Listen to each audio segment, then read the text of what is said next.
Hello and welcome to another episode of Binding Roll, where we play Pathfinder 2nd Edition in the world of the Ninth Age. If you're unfamiliar with the Ninth Age and never heard of it, it is a rank and flank strategy war game that I play all the time and that this YouTube channel is dedicated to. If you're interested in checking that out, have any interest, please click the link in the description below. It'll take you to the official website. It is a community-built game, so all of the rules are free, and you can use any models you want as long as you use the right base size. It's a really fun game, really strategic. You should check it out. But this evening, we are playing Pathfinder 2nd Edition in the world of the Ninth Age. Just a quick reminder to all the viewers out there, if you hit that subscribe button on YouTube or hit that follow button on Twitch, you will be assisting the players as they play through the game. They'll get heroic points, which helps them either have a reroll or helps them against death. It stabilizes them in death. But anyway, if you are interested in that, please hit follow or subscribe or follow. And as always, we will get into it with the intro video. We hope you enjoy.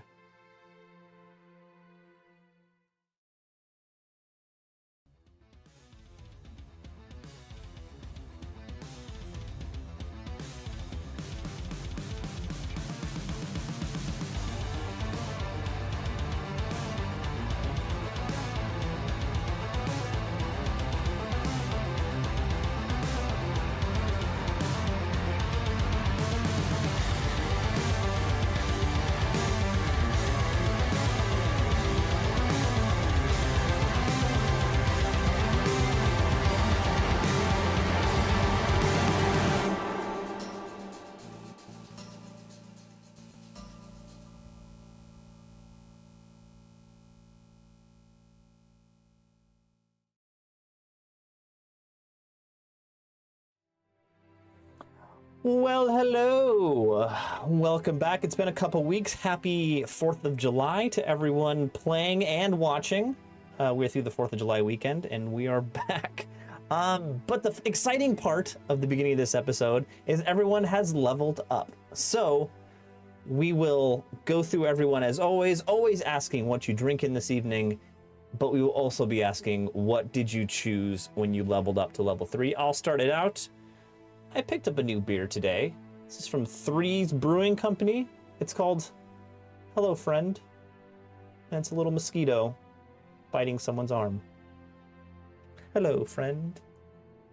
You just pop it. Goodbye, friend. Slap. Yeah. But anyway, let's start with Octavia. What you drinking, and then what did you choose to level up with?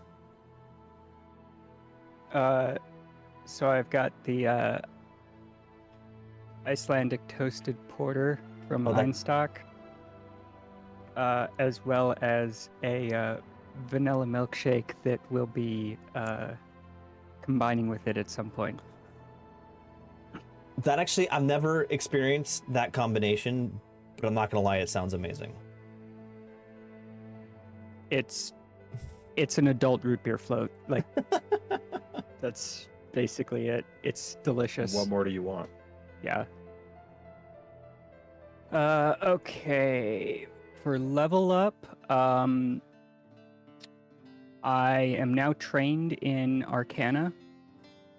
I figure the reasoning being we've been sitting around a demon for who knows how long. True. That makes sense. Something had to have seeped in. And then I got the Subtle Thief skill feat. When you successfully steal something, observers, creatures other than the creature you stole from take a -2 circumstance penalty to their perception DCs to detect your theft. Additionally, if you first create a diversion using deception, taking a single palm an object or steal action doesn't end your undetected condition. And then I also took the Incredible Initiative General feat, which is you react more quickly than others can. You gain a +2 circumstance bonus to your initiative rolls, which now means I can't roll less than a 14 on initiative. Okay, that's pretty good. Let's see here. Belgux, what you drinking and how did you level up? I am drinking a Sam Adams Just the Haze, and I got Incredible Initiative, or the +2 initiative, a feat I can't forget to use. So, idiot proof. Idiot proof. Is that the only thing you got? You didn't get anything else with your class? Like just look on the class, the wizard portion of the rulebook. Nah, no more slots, though. All right. I think That's- you I'll should let have you know. gotten 7 second level spell slots. Oh yeah, you get extra spells probably. Anyway, I mean, do I really need something other than Magic Missile? I guess not. I guess not. Last but not least, Carlin, what you drinking and how did you level up? Okay. So first of all, I am drinking the Bohemian Brewery Viennese Amber Lager. And let's crack that open. Oh yeah. It's Every time. just as good every time. Every time. Let's see. For feats, I gained the Toughness General Feat, which increases my maximum hit points by my level, so 3. Mhm. And the DC of recovery checks is equal to 9 plus your dying condition value instead of 10 plus your dying Okay. condition value. Okay. So I'm a little harder to kill HP wise, and if I am in the dying condition, it makes it a little easier to recover. Okay. And then looking in the Pathfinder rulebook, I just realized that I gained second level spells as well. So You'll yeah, don't worry I about need to those. figure that out. You can look at that. fast. No Yeah. worries. Yeah. So, wizards will gain second level spells. You also gain a skill increase, so you can Yep. either make something trained that you're not trained in, or Yeah, I'll work on it. Like, the spell, it's not shown to slot on, like, for second level in the VTT, so it could just be, like, user or UI stuff, but yeah, I think I'll Done. manage without it. Make it a bit of this. But you do So get with Bar. the you get a Sorry. skill increase though. So if with something the you skill, but that just means you go up a tier, like from trained to expert or something you like can that. go from trained to expert, but not from expert to Master. master. You can also go from untrained to trained. So, like for me, I went from untrained to trained in arcane. Mm-hmm. Right. Right. Well, obviously I'm going to put into medicine so I don't hurt myself. Again. All right. And I have gone from untrained to trained in athletics. 'Cause I'm a big, strong boy. All right. Before we get into it, quick shout out to the chat. As always, our best fan for season 3 for sure is Warrior Womp, and he's in there in the chat. Everyone say hi to Warrior Womp. There were all. Welcome. So, quick review. You guys are in the Blasted Plains, the land of the Infernal Dwarves, or the Dwarves of the East. You have been sent for a couple different reasons to Zalaman Takesh, the capital of the Blasted Plains. You landed in one of the towns, which was Nedzid. You basically participated in some bombings there and left on a train with some of your friends. You narrowly escaped and made it past a group of Warborn that are protecting your rear at this point. And now you're on that train, which is continuing on to Zalaman Takesh, the capital. Well, on the way there, with all the stopping and starting of the train, Belgux fell into this demonic cage circle on the floor, fell into the Vel, and saw the person who sent him on this journey, that was Sunset Shimmer, a character from our previous season's campaign, who was played by Octavia. Octavia basically tied a rope to herself, jumped into the circle after Belgux, grabbed him, and then you were yanked back through, only to be revealed that the person yanking you back out of the veil was Chaladastra, the owner of the caboose, and the split personality demonologist. Previous owner of the caboose. Well, I think he's still going to think he's the owner now. He ran away. He has no claim. He has no claim to it anymore. Finders, keepers, losers, weepers. Yeah. Yeah. But that is where we are now. We come upon, you are all in the caboose. Actually, let me bring up the little map here. Bam. And let's leave it there. Yeah, you can see the train on the tracks here. So yeah, you are all in the caboose.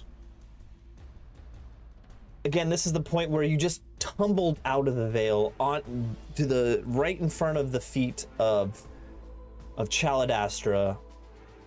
Octavia and Belgux wound together with rope and the mace, or we're gonna call it, what's the right word? What's the word that, like, you know, the King of England has, where it's just a straight piece of thing with a jewel on the end. It's like a short staff. Scepter? A scepter. That's the one. Yeah. The scepter with a red jeweled end. All of that tangled on the floor underneath Chaladastra. And we're going to say at this point also Carlin walks into the room after being at the front of the car. So the time in this period is going to be kind of fluid. I asked you last time to think about what you would do on this long train journey to Zalman Takesh. But basically, as this happens, first of all, would Belgux or Octavia like to react to this situation in any way?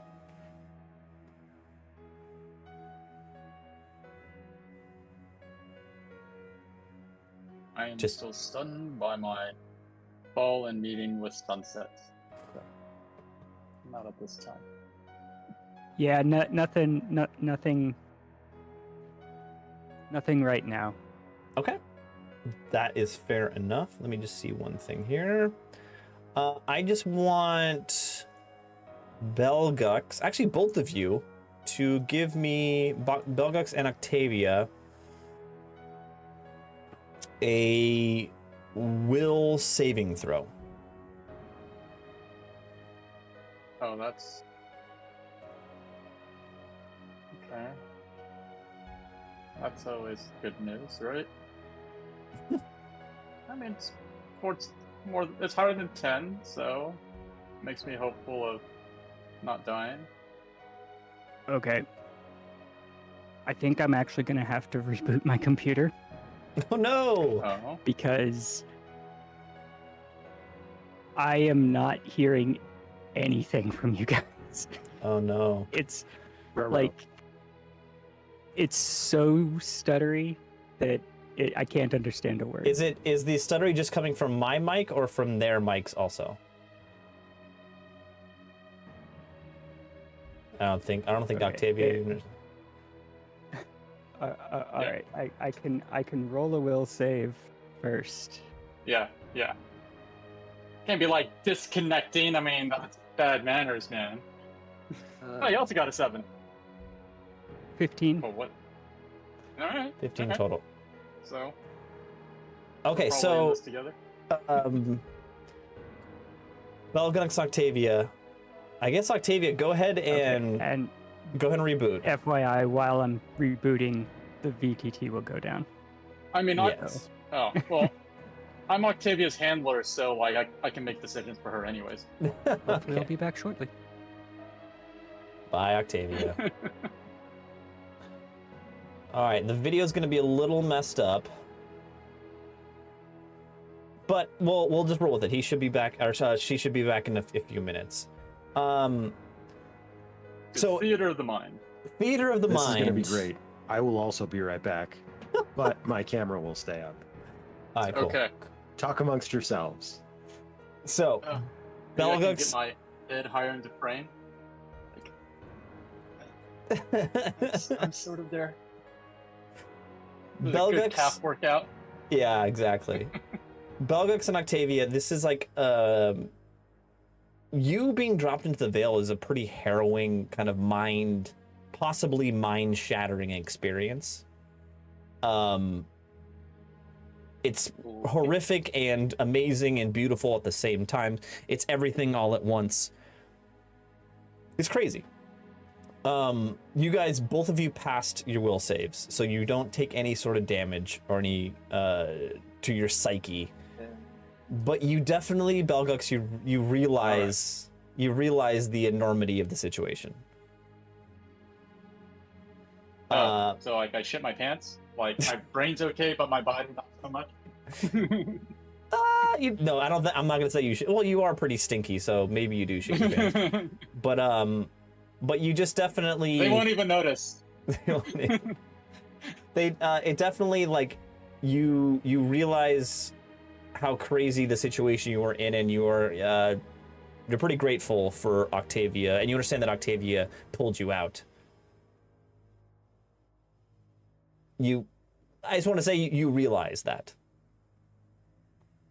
Mm-hmm. If it were not for Octavia, I would be lost to the Veil in the void.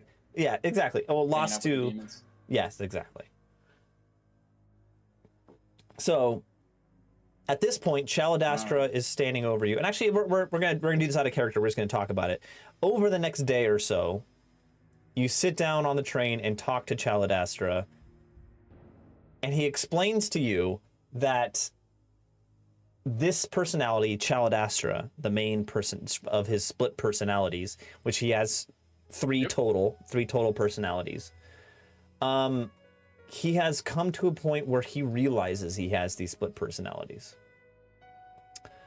He realizes that the other personalities are Shiv, which is his natural human defense mechanism, and Pharsis, the child, the innocence that was a part of his mind.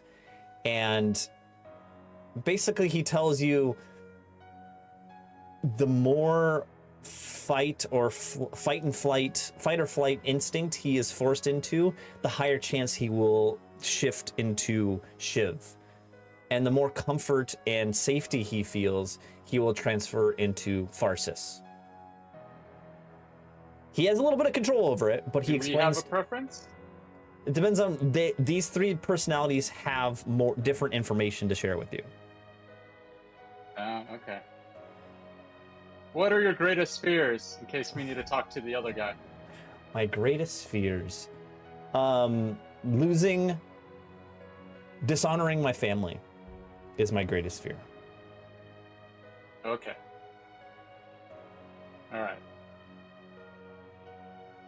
We'll bring it up later. Because we're talking to you right now, and that's cool. But maybe we want to talk with the other guy. So he seems pretty calm. We'll see.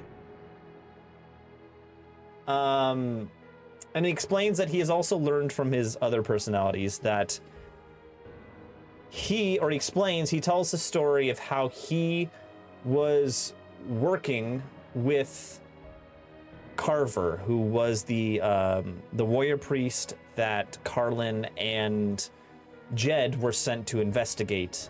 They were in Zalaman Takesh investigating the infernal dwarfs' interaction with the Veil and interaction with demons. And he was working with Carver, who he met actually on the train on the steel road to Zalaman Takesh. They started working together. They eventually found Carver discovered one room underneath in the basement, in the lowest basement of the Ziggurat in Zalaman Takesh, the Overlord Ziggurat, that he told Chaladastra that there was the greatest of secrets down there. But before Chaladastra could make it down with Carver into the basement, he doesn't remember exactly what happened, but all he remembers was pain and bright light. And at that point, his psyche shattered into these 3 personalities. And after that, he doesn't know what happened. He woke up back in his caboose on the steel road.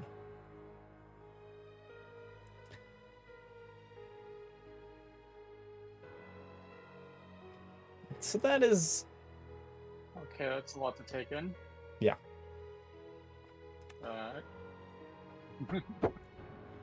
So Belgux, have you thought of an activity you could do on this long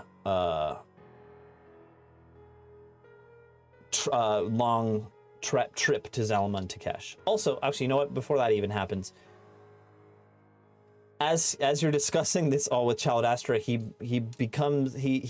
expresses his concern that arriving at Zalaman Takesh on this train will be problematic. This is basically an outlaw train. Problematic for who? For all of us. For whom? Because we are all showing All of up us. on a basically hijacked train with no contract.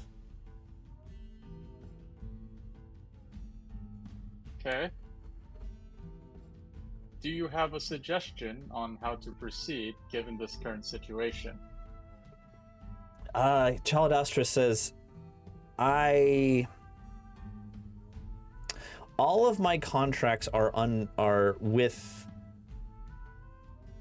officially sanctioned trains on the steel road into Zalaman Takesh. I cannot roll into Zalaman Takesh on this train currently. If I'm forced to, I will unlatch the caboose and stay behind. Aren't you But- like able to fly or something? He Like, can't fly. Didn't No. we see some speck in the sky that? Oh, that's a good point. He wasn't a speck in the sky. He was a speck on the horizon. And actually, when he boarded the train, he On the boarded the horizon. train with his mount, which was a plains tusker.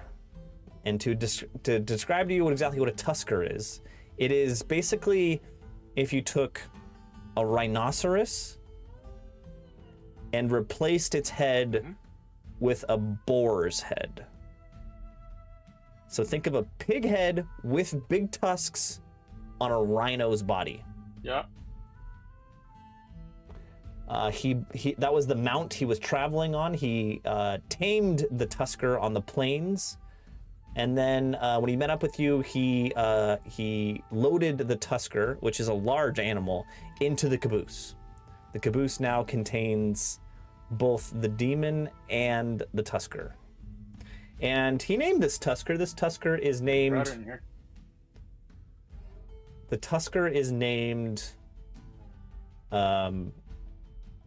Wilson.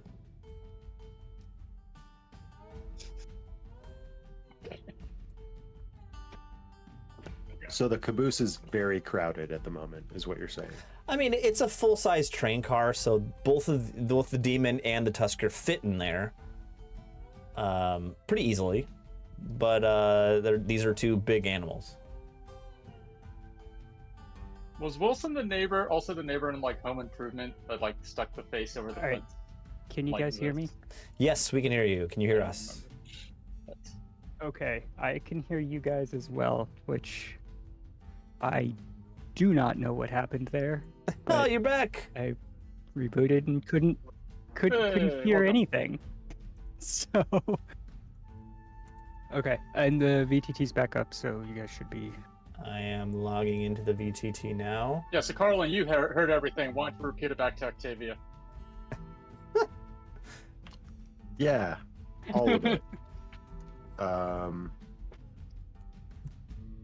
Something bad happened underneath the ziggurat in Zalaman Takesh, where Chaladastra and the other warrior priest, Carver, were kind of doing some snooping. And all Chaladastra remembers is going in there, experiencing blinding pain, and then waking up in the train car caboose. Basically, that is the point when his mind, in the desperation of mental self-defense, which is a fantastic H.P. Lovecraft line, split into the different parts, and he doesn't really know what happened underneath the ziggurat, but apparently it had something to do with the Overlord had some sort of secret project going on down there. I think One that thing was on the most of the really personalities. relevant part. Current one is when it's calm and safe. I think there are 3. The other ones comes out when very fearful. I asked what the greatest fear was, and that was bring dishonor to the family. So maybe that's a way to, if we're getting bored of him, we'll just like make him feel really shamed, and then like bring out the other guy, and we can liven up the conversation. So, I mean, one option. Yeah, says that it is he's got problems taking this train into Zalamatekesh because, well, this is a stolen train, therefore out of contract, and therefore, yeah, highly problematic in a lawful evil society. So, yeah, so we need to address that issue. The owners of the train are utilizing it for a contract. Yeah. Does that not? Well, we have some time to do some brainstorming. Oh, you didn't take any psychic damage from passing through the veil, which is a traumatic experience. You crapped your pants. So, it happens. Well, I don't wear pants. Oh, okay, cool. And it's just a little messy and in the caboose. So you did what we expected of a beast. Yeah, it's a horse. They shit all over the place anyway. We're just kidding. That didn't happen.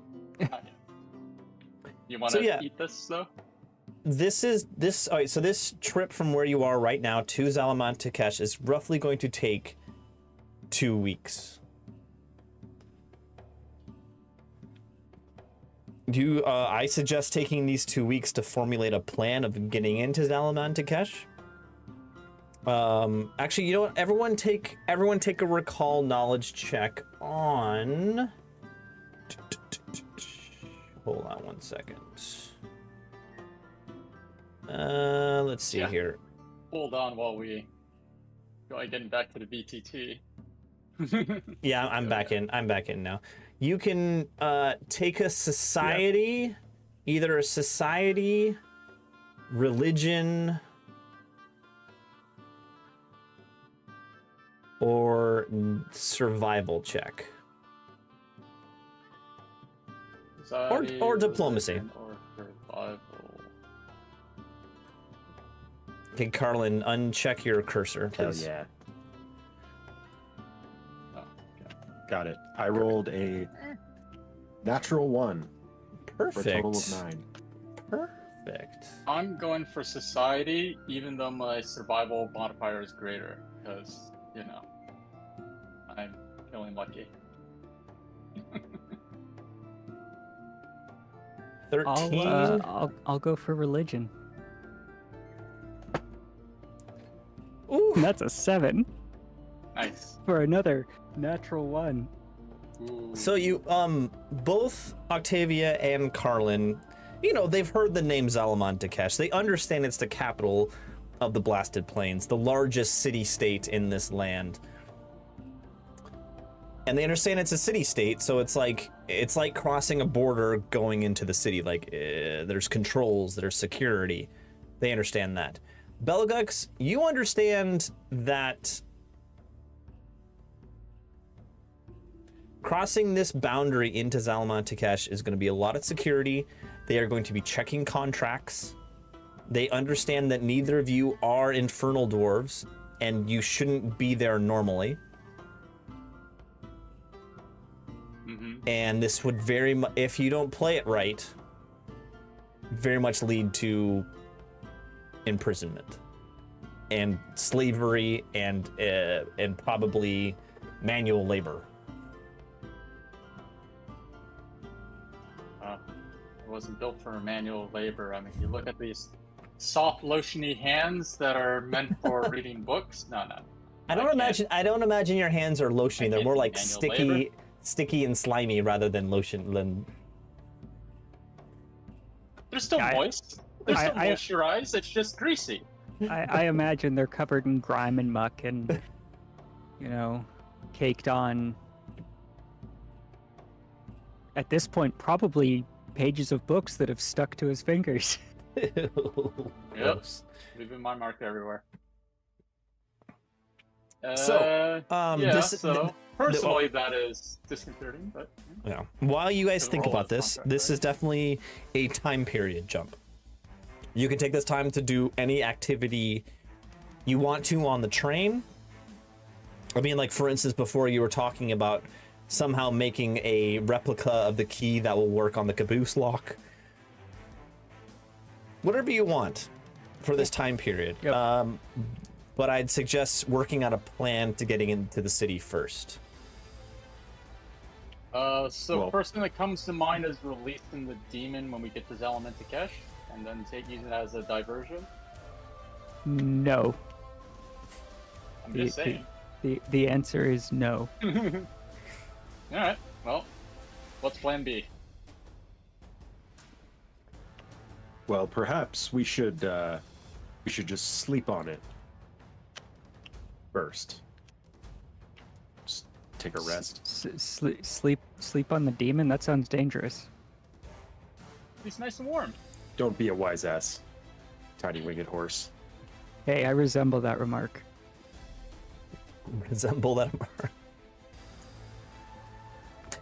What's Because it's a donkey. And she's here all week. Tip your waitresses.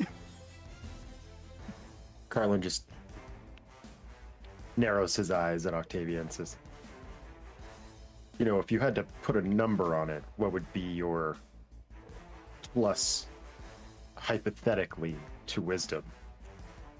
I don't know that you're that wise to be a wise ass. Oh. You don't have to answer. It's a throwaway joke. It's fine. Rhetorical question? Yeah, sure. But, given that we just got, HP increases, if shit's gonna go down, I'd prefer to be at max. Yeah, I mean, I agree. Oh no, you have 2 weeks. A long rest sounds good. We have 2 weeks. You have multiple long rests. By the time you get to Zalamentakesh, you will be fully healed and always. Just a reminder, everyone on the train with you, you have the demon. This wasn't mentioned to Octavia before. The mount that was boarded onto by Chaladastra is a tusker, which is basically a rhinoceros with a boar's head. It's an interesting animal. A tusker named Wilson, by the way. Chaladastra's on the train. You also have Glugs, Broomhilda, the infernal dwarf, Cowdung, the wildhorn beast herd, and also Brongus, the ogre conductor. That is everyone on the train. Wilson, I'm sorry. Is he gonna get lost at sea? You're not near the sea at all, so probably There's not. only one way to find out. I guess we did just leave the only sea in the area. It's true. And it wasn't even really a sea per se, I don't think. No, Like it did It's have kind of like water in it. The Salton Sea in Right? Utah. That's basically what it was like. Yeah, okay. So I have a question for Taladastra. Yeah. Since he's been to Zalamantakesh before on business, I'm sure. Yes. What are the other ways of getting to Zalamantakesh aside from the Iron Road? Like, if you rode Wilson in, like, is that gonna be a problem, or that's just an option for you to get in without issue? Let me see here. He's gonna have to try to remember some information. Diplomacy. Okay. Okay. There we go. Okay. He says yes. What I remember from my time in Zalmantakesh, I've been there multiple times studying demonology in the city. Even though I'm an outsider, the Infernal Dwarves are very secretive about what they do in connection to the Veil and demons, but it's obvious that they have some sort of innate connection. The main way of traveling to the city is on the Steel Road, but there are also numerous land routes that lead to Zalamantakesh. People on horseback, people on beasts of burden, people on foot. All of these enter the city. It is a huge, huge city, but it is surrounded by a wall. And there are 4 entrances corresponding to the 4 points of the compass, northeast, southwest.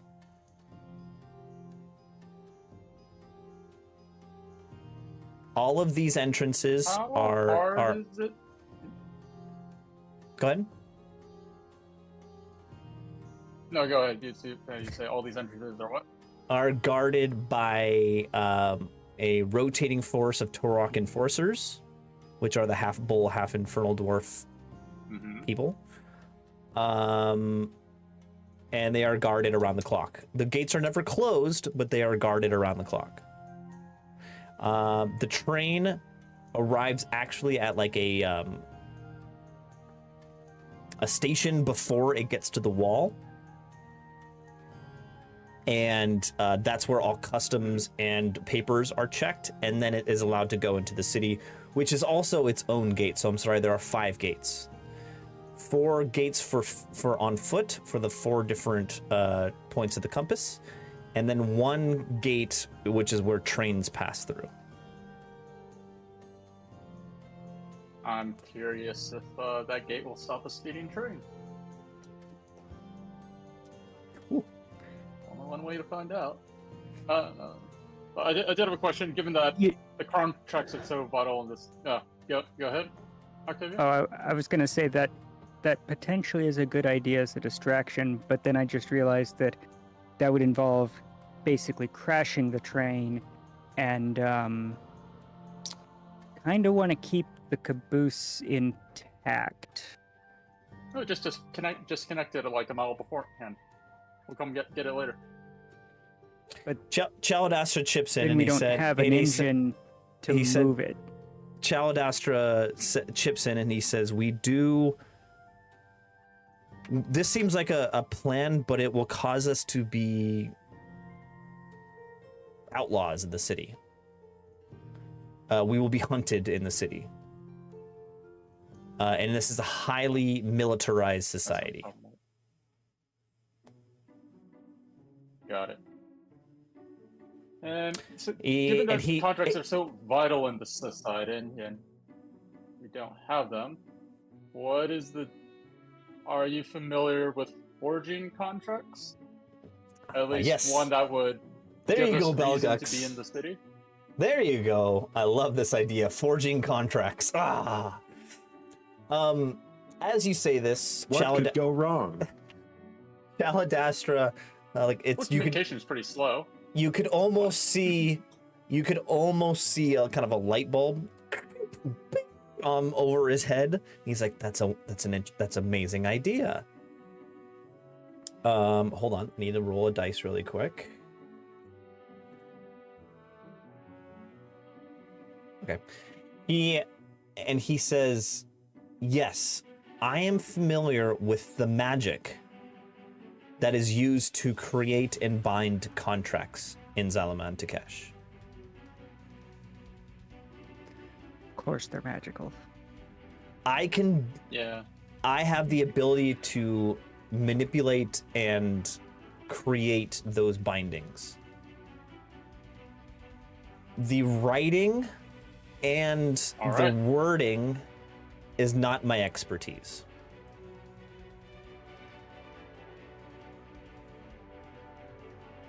Cool. Do you have any old contracts amongst all these books and papers? That's a very good question. Hold on one second.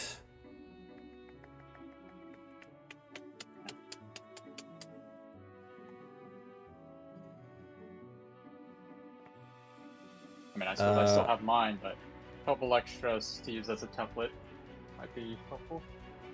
Why is this not letting me do this? Hold on one second. Okay, I'm just gonna have to do a straight dice. Oh, there. Did it do it?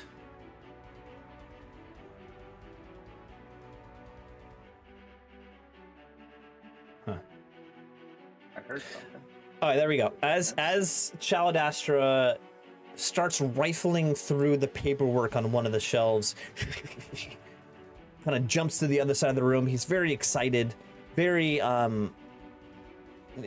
nervous with energy, and he finds 3 contracts. One is his previous time he went to Zalman Takesh, and he finds 2 others that were like,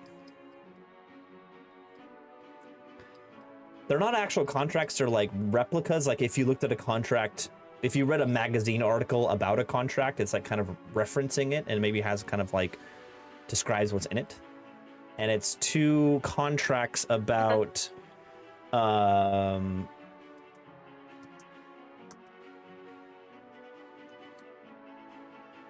it was one contract was about a service for an ogre mercenary group to bodyguard a overlord of Sakumesh, which is a city in this area. And the other one was a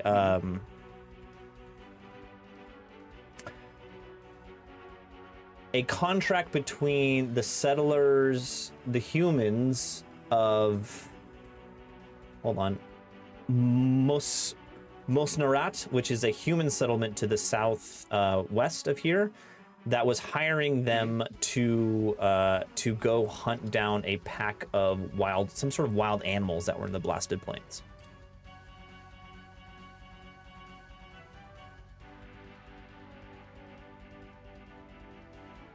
Okay. So, another question is, do you have a contact in Zalaman Takesh that would vouch for a BS contract, right? Because we have to have business with someone in the city. Do you have someone that if we give them a wink wink, they'll say, oh yeah, they're totally here because whatever it says on this paper. Wow, he's rolling really well. He says, I know one person. I had a handler last time I was in Zalaman Takesh. It was an infernal dwarf emissary with the name of Zartog. If we could find him, I mean, we developed a working relationship. I think if I talked to him, I could possibly convince him to vouch for us.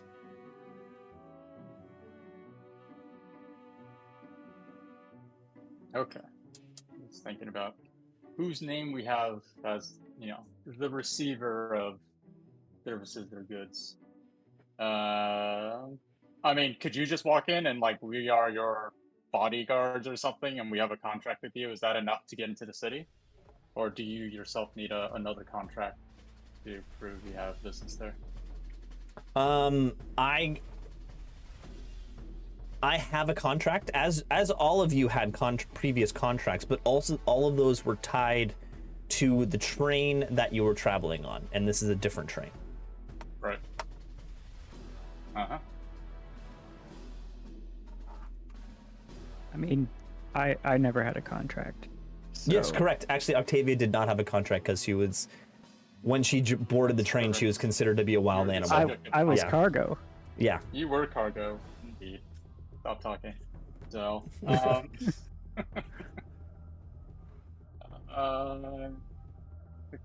guess another question is, what is your goal once we get to Zalamantakesh? Aside from getting in without being hassled by the guards. My goal is to learn more about demonology, to understand the connection between our world and the world beyond the veil. I'm a man of knowledge. I just want to always learn and to understand. I have no real goals as we enter Zalamantakesh as long as I learn something new.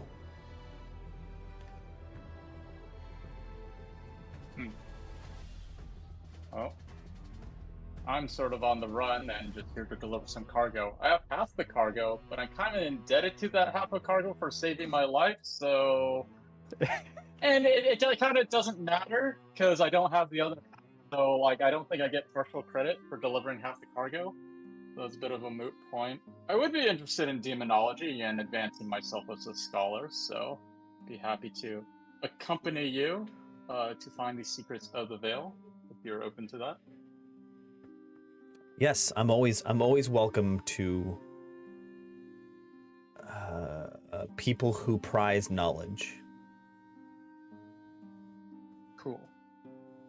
Cool, man.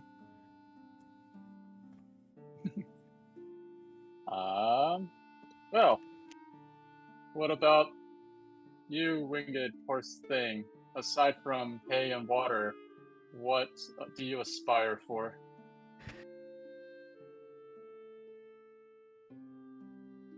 I only have one goal at this time, and it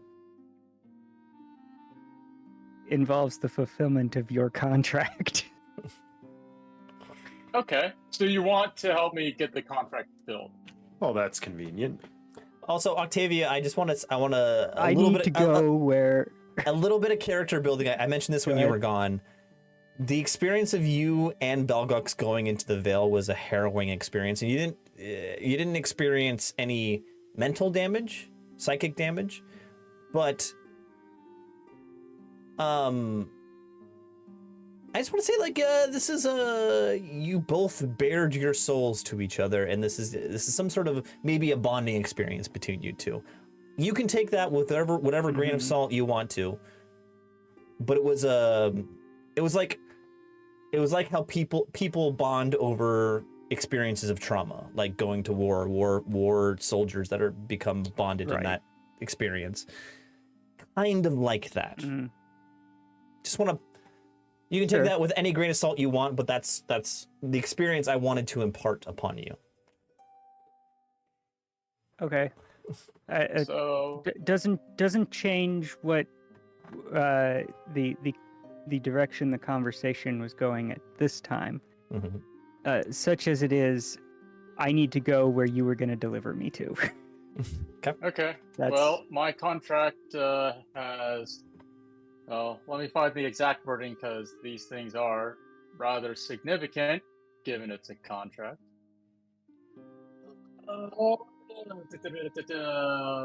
Animals, which are responsible.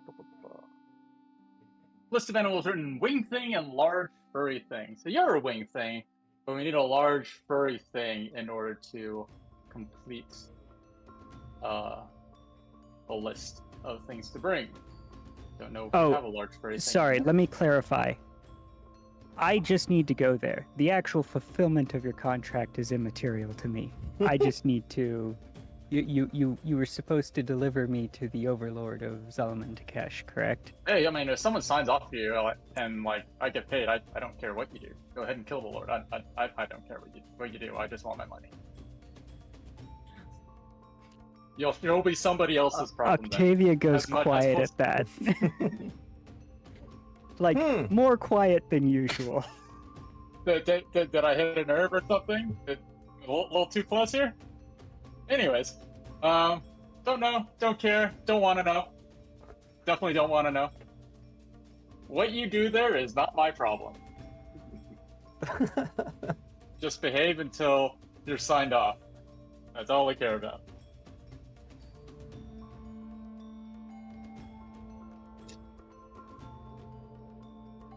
Garland. Yes. Do you have any reflections after listening to our conversation? Well, I'm just. You see Carlin reading a piece of parchment. I'm just sort of going over my own contract and realizing that I assume that I can still fulfill the majority of it. It doesn't specifically mention what kind of train, although it does cover both myself and Jed, which I'm not sure if he's gonna make it, at least at the same time.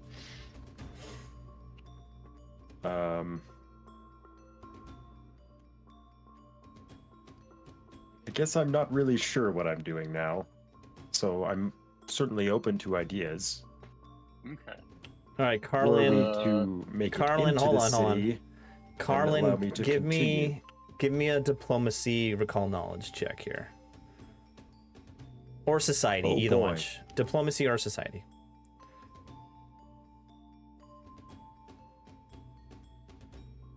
We'll go with diplomacy.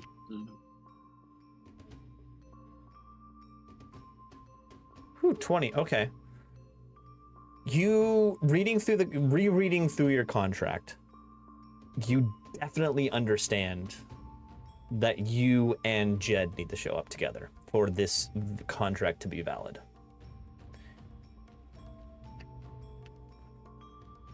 So, Oh, I'm just rereading this here, and there's an and instead of a but in one part that I think means that we both were There's- supposed to be there.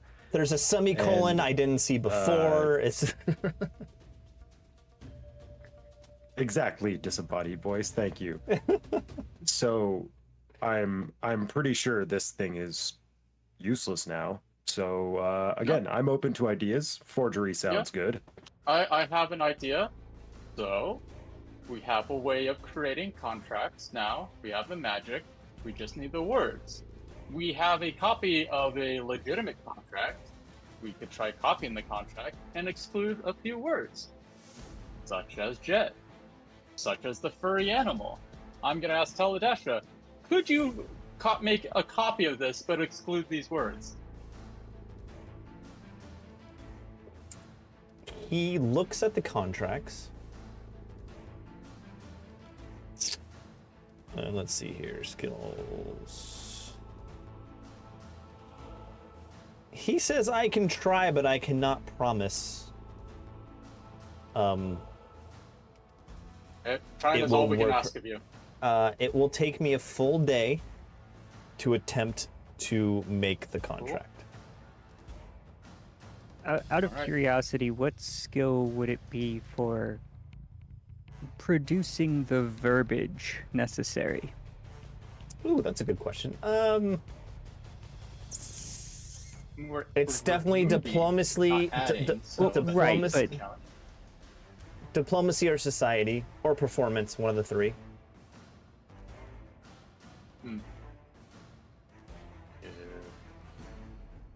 Not the deception I bet you were hoping for.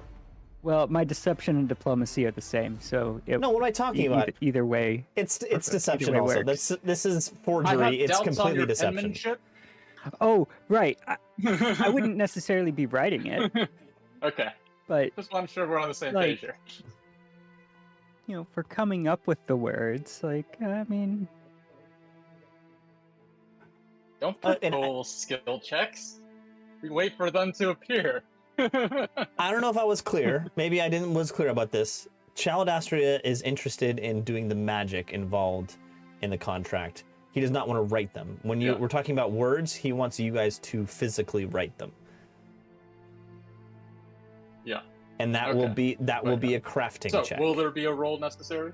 Yes, that will be a crafting check. Each one of these contracts will be a roll from Chaladastra to do the magic, as well as a crafting check from one or two of you to write it. I will do the crafting with my +8. I mean, so could we then do it such that, like, because I've got, you said it would be Diplomacy Society of Performance? Is that right? Oh, that's for choosing the words. For creating the... Yeah. Oh, that's for the words, and then Taladastra. Yeah, so... Oh, wait, here. Okay, so we would do the... Here, hold on. I haven't fully thought this out, so give me a second here. The magic is gonna be Chaladastra check. If you want to do what Belgux is describing and just deleting some words out of an existing contract, there is no test needed for choosing the words. It's just an edit. And then there's also a crafting check to write the new one. But if you guys want to like add in some verbiage here, maybe like change it around, maybe make it different, that is definitely the diplomacy/deception/society check.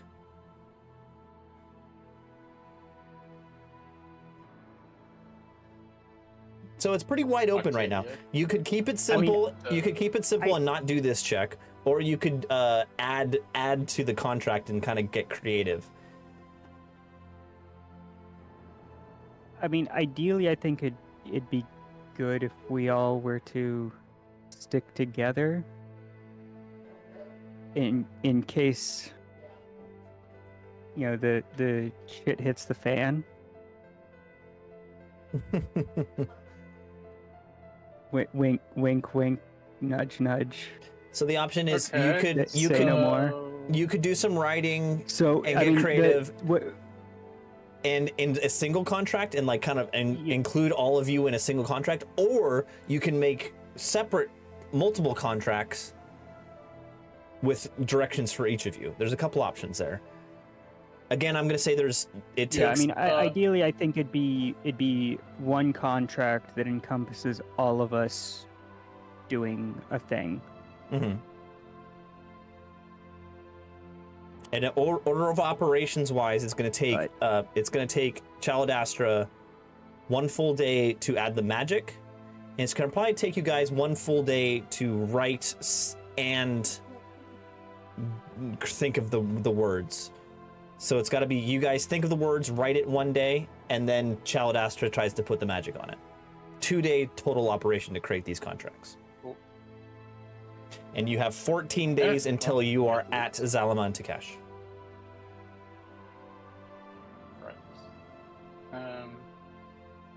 So my contract says to go to the Overlord Ziggurat to deliver Octavia and the furry thing. Where is your contract executed? Like, do you also go to the Overlord Ziggurat? Then, you know, for delivering to the same place, we can go together. So, not specifically to the Ziggurat. It's more, my contract is more of like you are allowed to be here for a certain amount of time, which is a month. Let's see, where is it? Carlin Bogle and Jedediah Fletcher are required to attend 3 official city functions where the city's overlord is present and needs to be witnessed by our handler.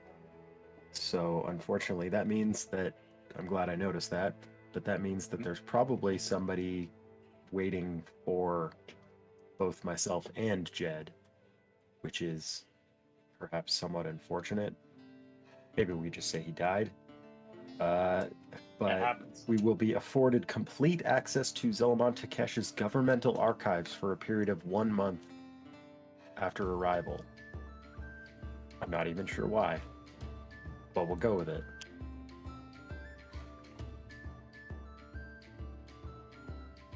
noticed in yours it says you were allowed 1 day to remain in Zelmon Takesh. Yeah, but that's Yep. just a number. That could be Right. changed. We could fix that. Or just Uh, a separate quick- contract. That's Quick what shout out to the makes chat. Chris Martinez is in the chat, and he says that now is the time to ask for an endless supply of green M&Ms in the contract. Right. Yeah, we gotta get crazy with the riders. The red ones are the best. The red ones taste the best. Why would you go with green? But we'll just get 1,000 separated by color. Was How it about Michael Jackson that did that? Always wanted No, it green was M&Ms who did in that? his It was dressing room. Was it It like was the Rolling Ozzy Stones? with brown M&Ms. Yes, that's what it was. At least that's the story in Wayne's World. Yeah. Is Ozzy wanted a brandy glass full of brown M&Ms. So we need a baby bottle, a giant baby bottle, a football helmet filled with cottage cheese, naked pictures of B. Arthur. There's some other ones in there. If anybody gets the movie reference, you've seen excellent. You have excellent taste. All right. So I want to say Spinal Tap, but I'm not. It's close-ish, but it's not. Okay. it's so familiar. I'm Airheads. Airheads. I don't think I've seen that one. That's a classic. Brendan Fraser, Adam Sandler. It's a good movie. Steve Buscemi. Steve If you haven't Buscemi. seen it, go out and check it out. I Chris haven't seen Farley's in that. it. I haven't seen that in Glorious. years. I haven't seen that in years. It's possible I have seen it, but like it was probably a long time ago. If you're talking Chris Farley, That's like what, mid '90s? it's an old. 94. Yeah, Yeah, that's it's so good. so. All right. Okay. What would you Warren like to Womp has seen do? it. That's my boy. What would you like to do for the day is winding down. What would you like to try to do today? How long is it going to take us to try to create that key? Oh, that we haven't discussed.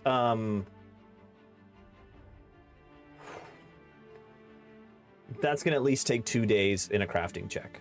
Straight up crafting.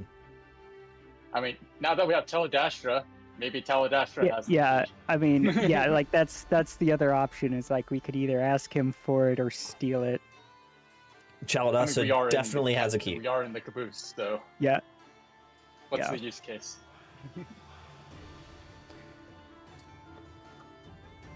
We can go gambling. There's a casino car in here. You don't have a lot of money, but yeah. I mean, Aren't we the only people left on the train? Aren't we There's some other folks. getting money from ourselves?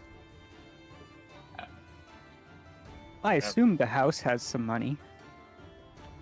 Well, I mean, then couldn't we just sort of take it because we have the train now? Let's go find out. Let's go search the casino car. That is an excellent point. Aren't we the house now? I am. Isn't that the point here? And also, doesn't that mean that we always win? Yes, indeed. Excellent. Hold on 1 second.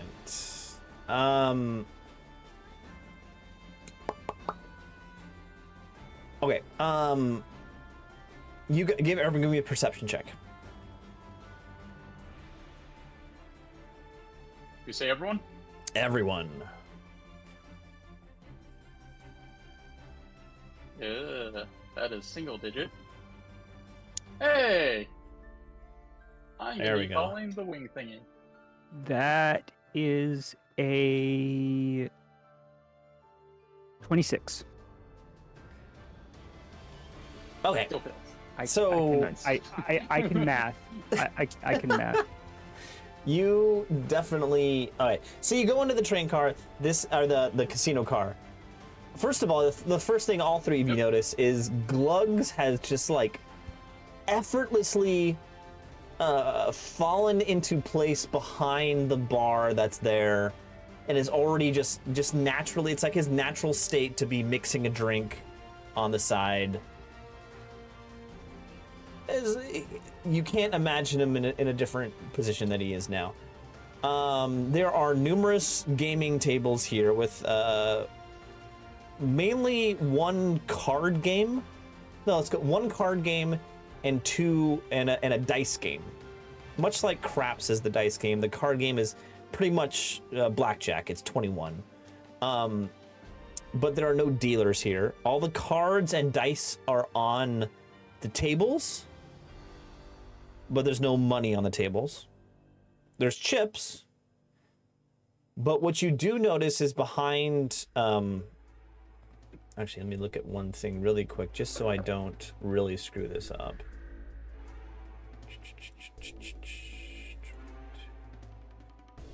Actually, you know, we might as well just go onto the train here.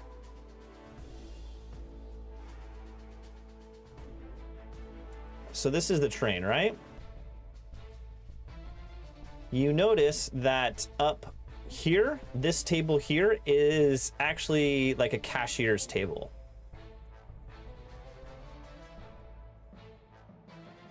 And inside of that is a locked safe, a large safe. And the last thing that you notice, Octavia, is that on the safe, inscribed kind of all over the front, like beautifully inscribed over the front of the safe, is this beautiful, like, it's almost like, you know, what's the fancy writing, calligraphy? Like in calligraphy, there's a logo that says, that you can read out, and it says Homebrew Silk Trading Company. Really? Yes.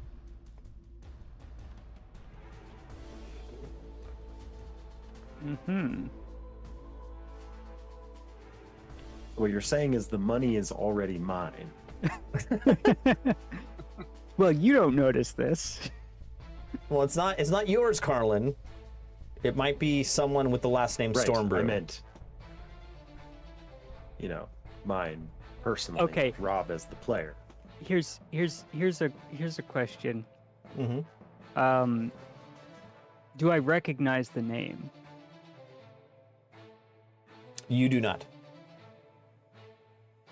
Okay. Do any of us? Well, I guess I haven't seen it yet. Nope. None of you do.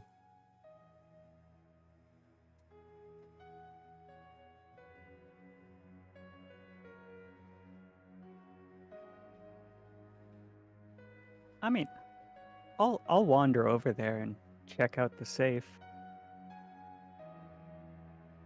Okay. No one stops you. The only the other people in the room are so let's see here.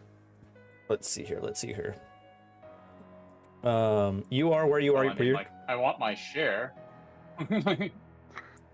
You are where your token I'll is, leave kind of in the middle of the some. room.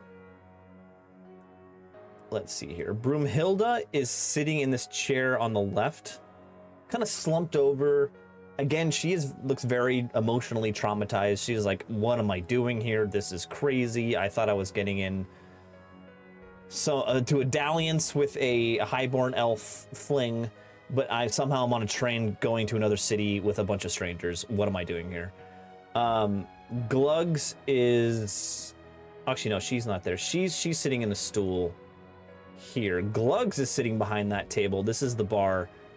Just, you know, casually with a metal shaker, doing the over the head, maybe doing a little cocktail, Tom Cruise from Cocktail, flipping a bottle behind his back and grabbing it. Just casual, as if, you know, on his porch on a Sunday morning. And then Cow Dung is just standing in the corner at the top right, like staring at the wall, chewing his cud. Just almost oblivious of the whole situation. So, Octavia, you walk over there and no one seems to care that you do that. Okay. Is the safe actually even locked?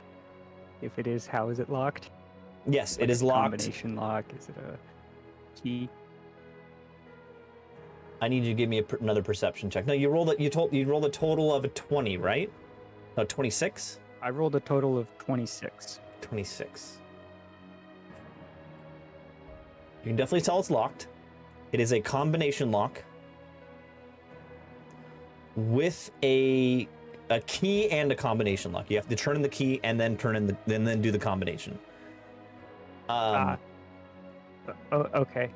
And just So as one you of those. All right. as you approach it, I'm just gonna say it. There's some sort of magic component here too.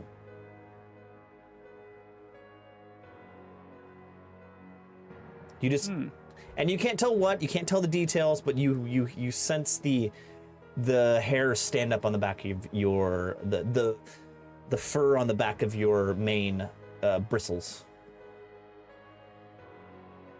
Okay. I mean, I'll turn to Glugs and just be like, "Can you open this?" Oh yes, I was waiting for this. I can finally turn on the filter. It's the high point of any session. Oh no, my good friend Octavia. That is the property of the owner of this train car, of this casino. I know we stole this train car, but even with that, I am afraid to open that safe.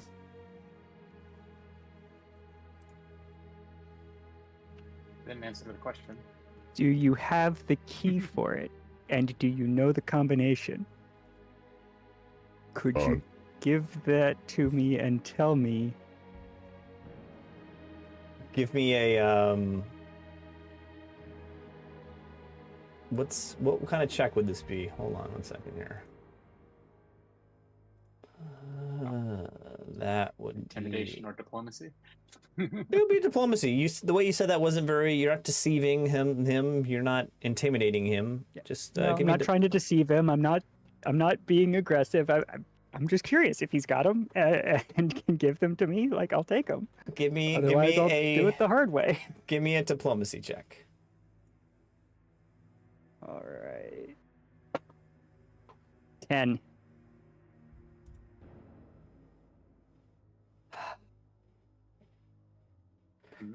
You see him stop for a second, furl his eyebrows, stare at you up and down for a half second, and then he says, I don't have the key or the combination.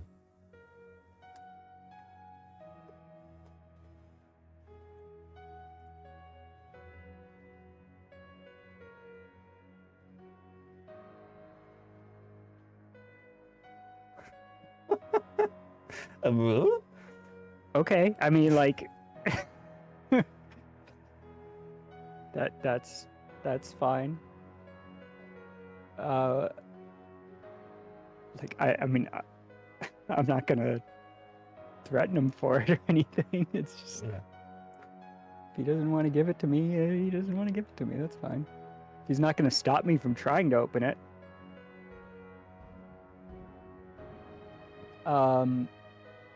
I am interested in what the magical component is. I'm gonna say with the perception check you already did. Give me an Arcana check at -2.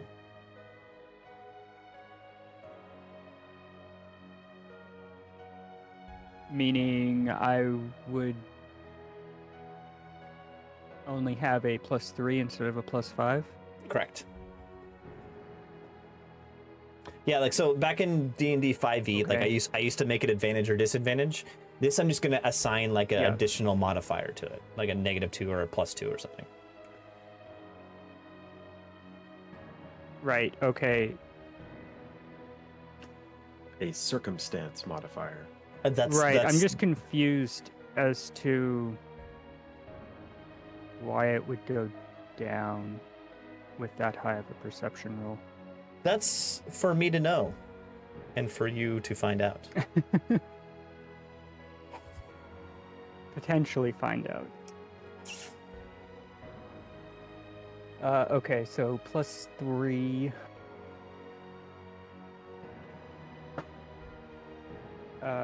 17. Ooh, that's still pretty good.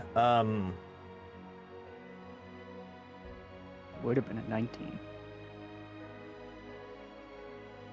You notice two things. One, there is some sort of like there's magic in the lock. You need to apply some sort of magical effort to unlock this. But the more important thing you notice is there is something very the thing that's making your hair stand up, is there something inside the safe that is like emanating magical power? Oh. Are we just all standing around Octavia, watching this happen? No, you're still in the middle of the train car. You can do whatever you want. You can We do whatever you came want. in Dog. with the same purpose to look for loot. What would you like to do, Looks like you Dog? found something because you're still in the same spot. Go over to see what has Octavia so interested. All right, you walk over there. You notice her examining the safe that's in this cabinet. It's like inside a cabinet. There's a safe that's roughly 2 feet by 2 feet by 3 feet tall, kind of. And then think of like an old timey safe from a Western. You know, it's got the little combination dial on it. It's got a big handle like tink, and it's got a keyhole that's very much like the old timey key with like a circle and like a rectangular piece in the bottom of it. And that's the shape of the keyhole.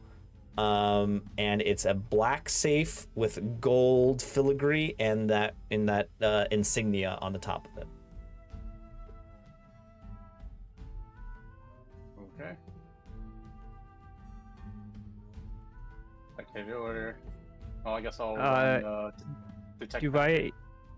Do I get a sense of like what component of the lock requires the magical application? Is it like when you're turning the key, or when you're putting in the combination, or maybe when you're turning the handle, or is it all three? Yep. Some combination therein. With your roll, that's all you got. Is there's some sort of part of the combination of opening it requires a magical influence. Mm-hmm.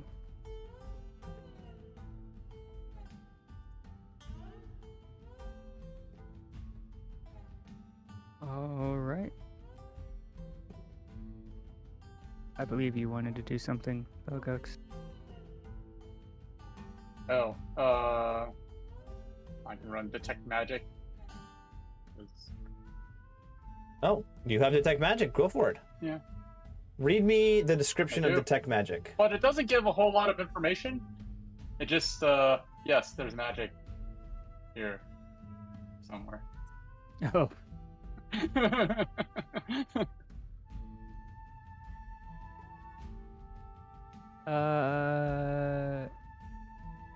oh, yeah, I guess you would have to.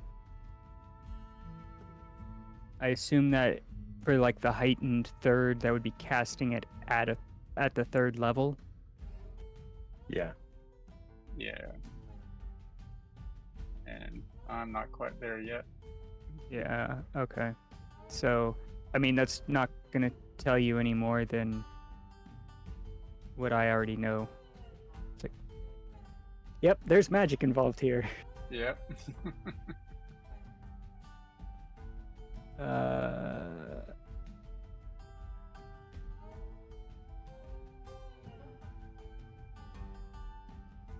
It actually looks like that wouldn't even tell you that there's two different sources of magic, Nope. which I do know.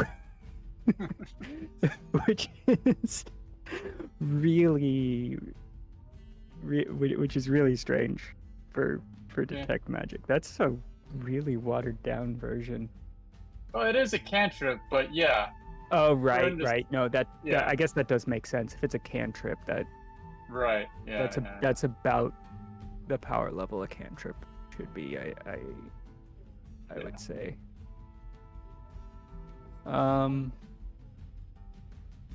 Yeah, Prestidigitation and Mage Hand, but I think I need to see. I'm not sure if I can. You don't use Mage Hand as a way to open a lock.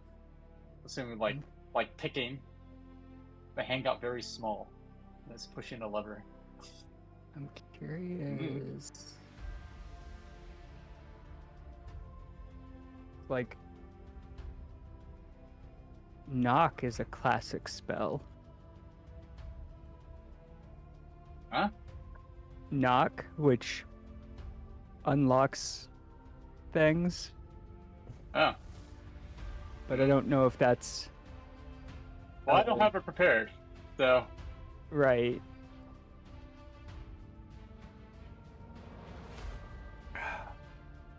But I don't know if that's even a thing in. Oh, it is. It is. You make the target easier to open.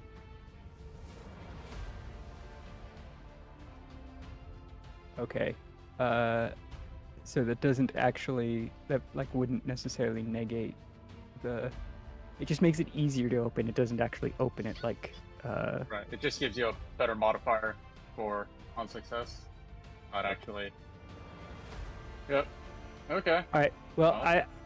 I will tell you that there is some magic with the lock, and then there's something magical inside it, and then I'm gonna leave you to it because I'm not gonna mess with it if I don't know what's gonna happen if I don't magic it open.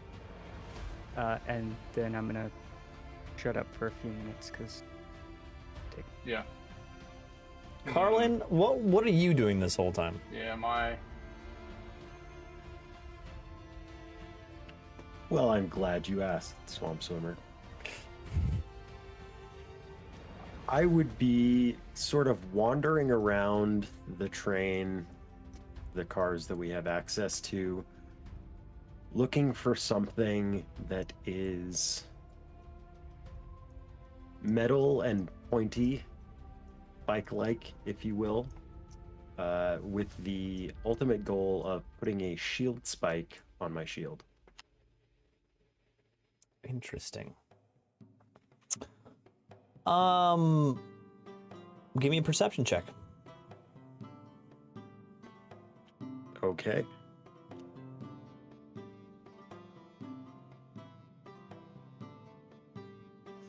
$22. Okay, so the first thing you notice that's close is the metal shovel that's in the train car that is used to shovel coal into the engine. The second closest thing is basically in the caboose. There's basically like an ornate wrought iron coat rack that, you know, is like, it's like one single pole that leads up and branches out at the top of multiple hooks for you to put hats and cloaks on. Ornately crafted. In fact, you look at it closely and it's you recognize the patterns on the coat rack as let's say they are it's a Empire. It's from where you're from. It's from the Empire of Sunstal. Okay. Now, is that something that I could break off and turn into a shield spike? You think you can. It'll take a crafting check, but yeah.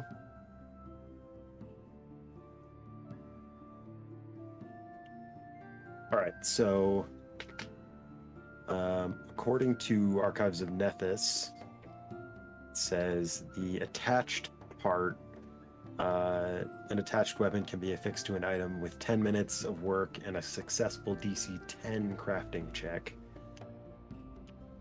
That's This anything? includes the time needed to remove weapon from a previous item.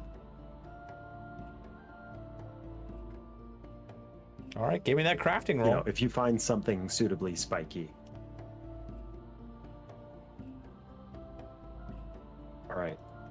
Here's where I'm gonna say the I'm rubber I'm really definitely meets the gonna say road. I'm gonna definitely gonna say this is more than a 10-minute task. This is I'm gonna just like use 1 minute, 1 day chunks. So this is I don't know if it's gonna be 1 day. It's gonna be longer than 10 minutes. It's gonna be a while.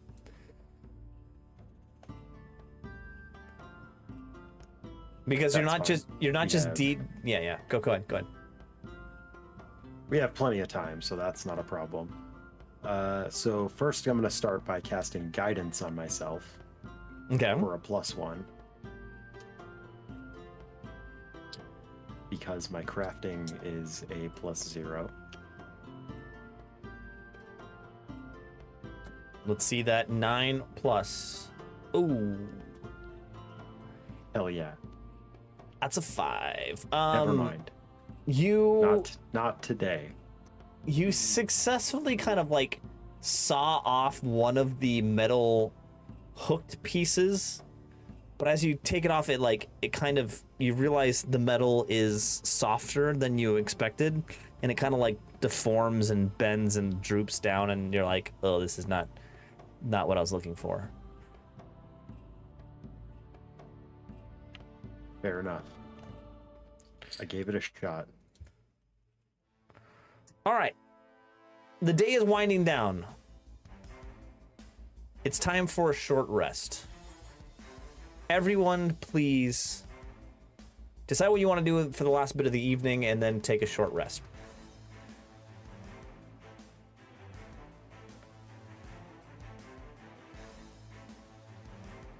Not a short rest, a regular rest.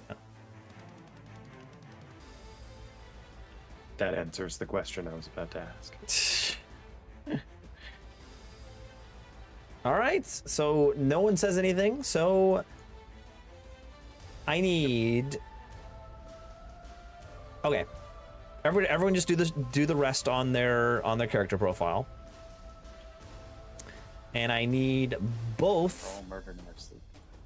I need both Octavia and Belgux to take a will DC saving throw.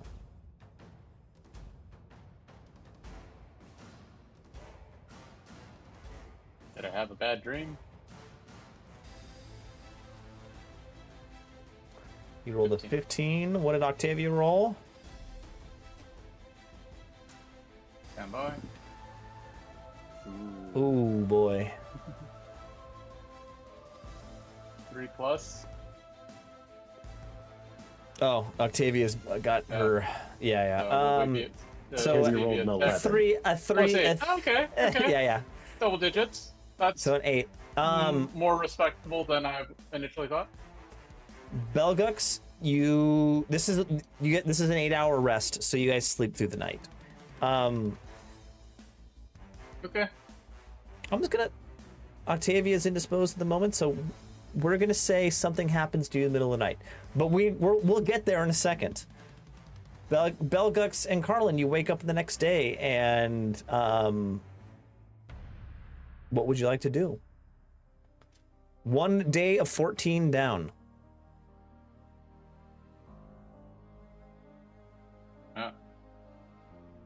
Okay. Like to Octavia, check let me know when you can talk. on Teledastra. Like to check on Teledastra's progress with the new contracts. Well, as I said, you need to write the contracts first, and then he will apply the magic to it. So he has not started anything yet. Okay. Yes. So, all right. So I'm gonna start writing the one where it's editing mine, Yeah, okay. which is removing the big furry thingy from it. Change it to I don't know how many more days is reasonable. One's a bit short, but will it raise suspicion? I think I'll need another contract superseding that anyways.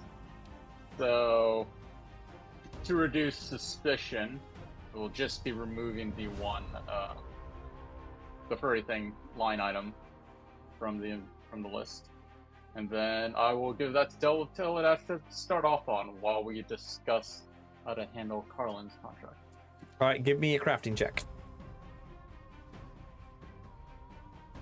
You got it. Ooh, 24. All right, you spend this whole day writing out the contract, perfectly matching the lettering in the previous contract and the stamp, the wax seal, all the wordings. Same contract, but you remove the part about the furry thing. At the end of the day, you give it to Chaladastra, and he takes it and says he'll be working on this. Also, also the S at the end of animals. Yes. Okay. Yeah. If you take all the plurals out of the sentence, yes. Yes. Carlin, what would you like to do? We assume you make it. So And seeing after, that, I'm sorry. Hold Belgax is starting on. to work And on it. Belgux, after you're done, you feel very confident you did this successfully. It looks great. Awesome. My finest Carlin. work. Carlin, go ahead. So having seen Belgux working on his contract, I will look over mine again, and I'm probably not going to change much other than edit a little bit. So having read it more thoroughly as a player, I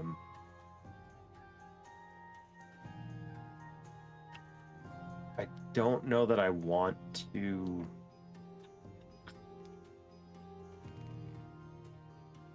add or remove Jed's name from it, because now knowing that we have a handler who's probably, well, here, let me ask you this. Do I know enough about Infernal Dwarf Society to know if the handler is someone that's specifically waiting for us, myself and Jed, or if it's someone that is assigned to me when I arrive, like they're just handlers, and then when someone arrives with an appropriate contract, they get assigned? Give me a recall knowledge society. That's definitely a society. I was hoping you wouldn't say that. but Society here it or comes. diplomacy. I'm gonna give you diplomacy also. Society or diplomacy. Well, thank you. That was very accommodating of you, because there's a huge difference in modifiers. Here we go. A 16.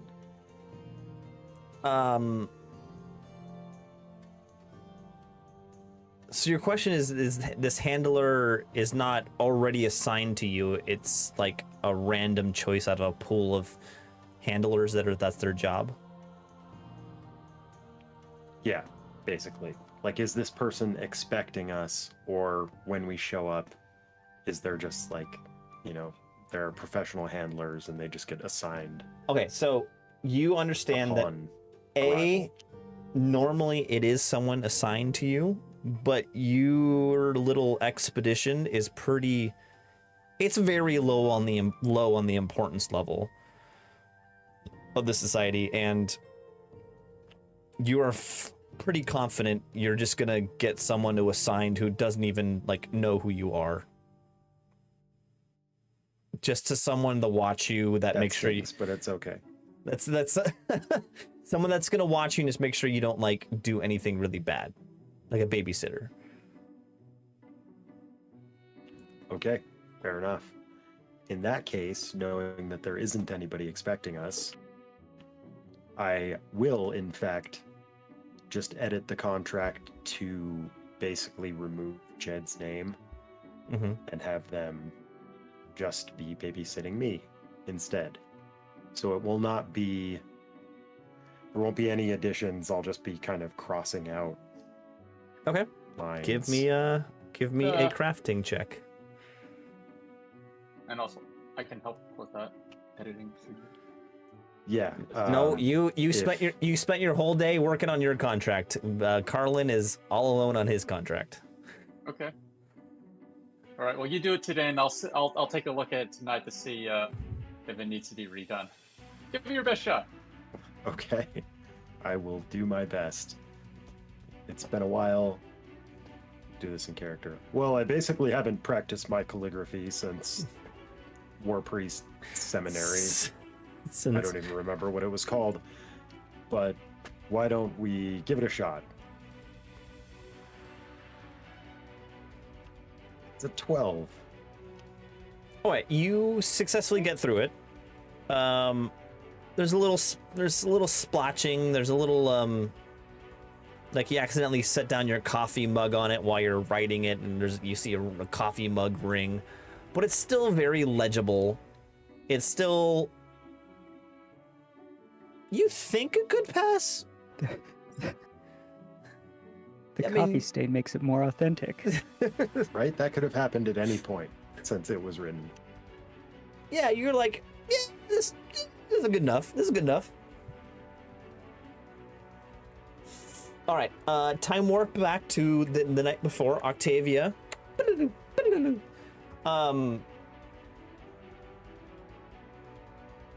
You're sleeping in the evening, and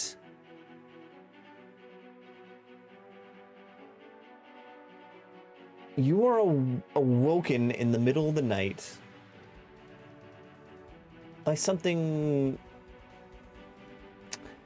basically like this area of the world is warm and there's not a lot of wind. It's kind of like the Dust Bowl era. It's like hot and not sticky and not nice.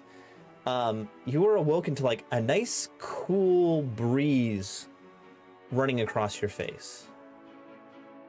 And wherever you're sleeping in one of the rooms.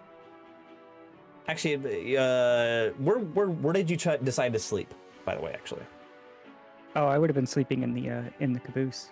Okay, you're in the caboose That's where I've decided is my on a My sack home. of a bed of hay or something. Kind of near Wilson, the Tusker is snoring actually kind of loudly. And then the demon is still back in the back end of the train, of the caboose, floating motionless and silent. But as you open your eyes and lift up your head and kind of look around, you are greeted by a peculiar sight. And I'm gonna just switch over to a picture here. Not this sight. You see this figure standing above you silently in the train. What you can tell is an elven figure wreathed in furs and brown cloth over his face, covering his mouth and nose, and a giant elk antler set branching out of his head. That's a him, yeah. like as a crown, or is it like actually coming out of his head? You know, you Like he's can't. growing these. It's coming out from like underneath his hair, so you're not entirely sure. Hmm. And as you look up, he says in a very calm, low voice, he says, Octavia.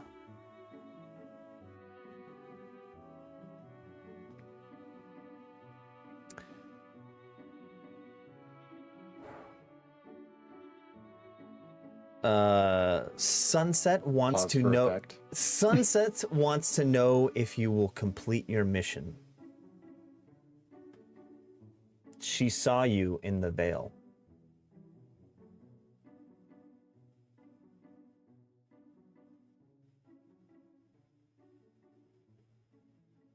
I have every intention of doing so.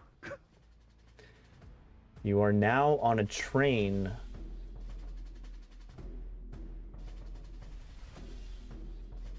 with no reason to enter the city.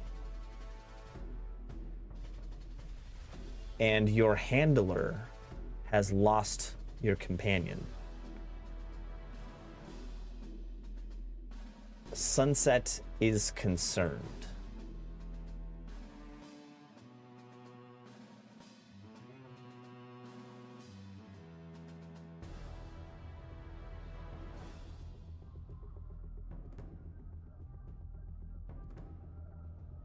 There's no need for concern.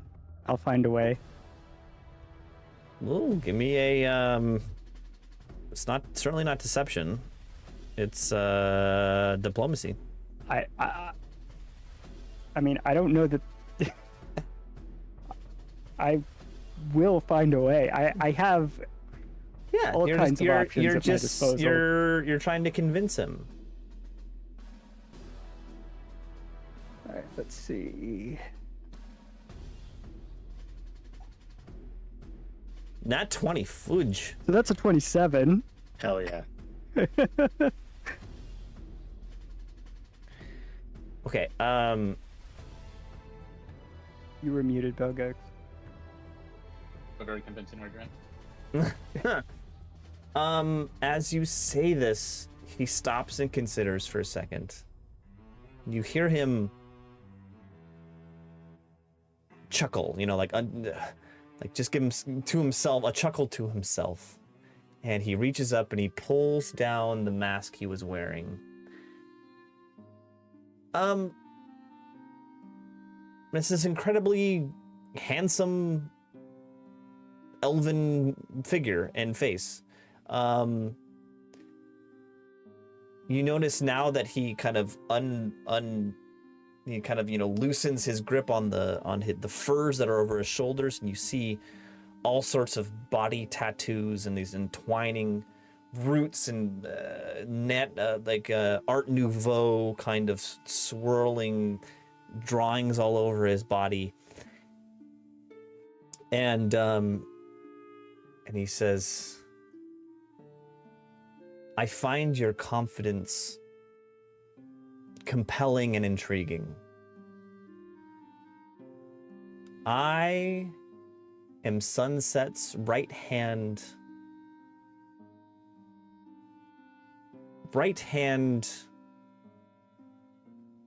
compatriot. My name is Silnorin. If you remember from campaign number 1, Silnorin was the guy who was trying to get in Sunset's pants. Yeah. She didn't want anything to do with him. It's true. So It's there must very be true. some really compelling reasons why they're working together now. True.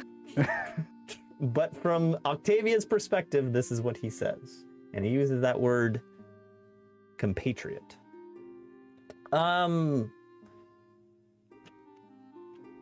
It's all about persistence, Says the sexual predator. Whoa.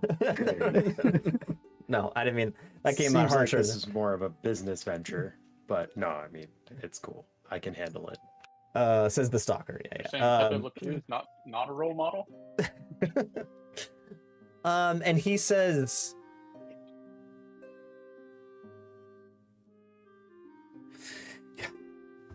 Sunset is concerned because she wanted both you and the bear to be in Zalaman Takesh at the same time. I have no quibbles in telling you that the bear had the same mission as you.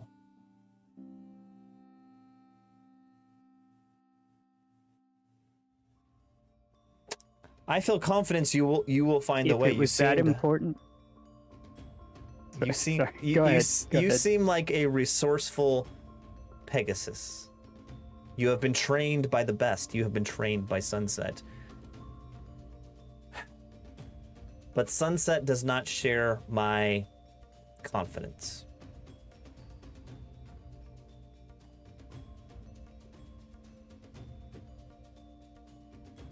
I mean, if it was that important that we both be there, probably would have been a good idea to, let me in on the fact that he had the same goal.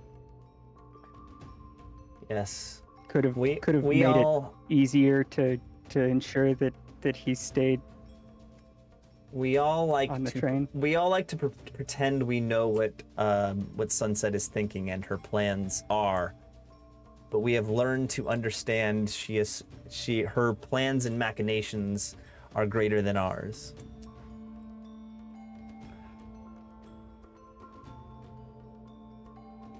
I give you this warning, Octavia. That's definitely true. I will report back to Sunset with my confidence, but I have limited sway upon her.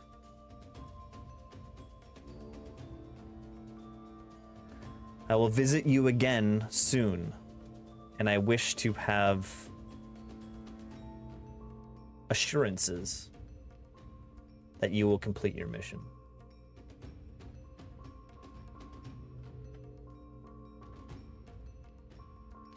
With that, he snaps his finger, and you see that laser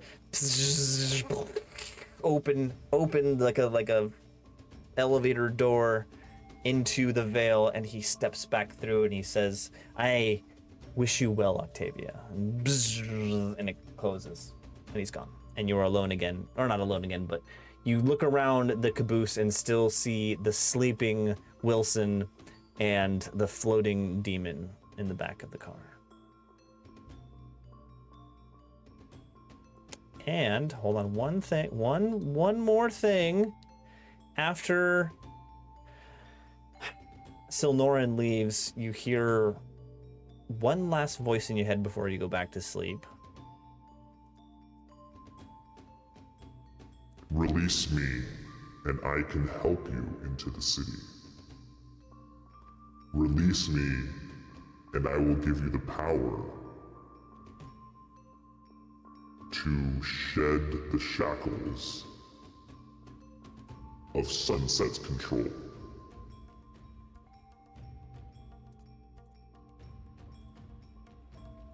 And with that, you do have silence.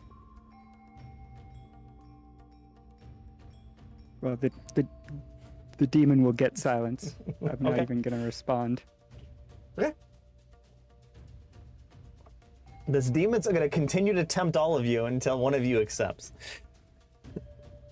Yep. And I assume you just go back to sleep. Anything else you want to do at this point?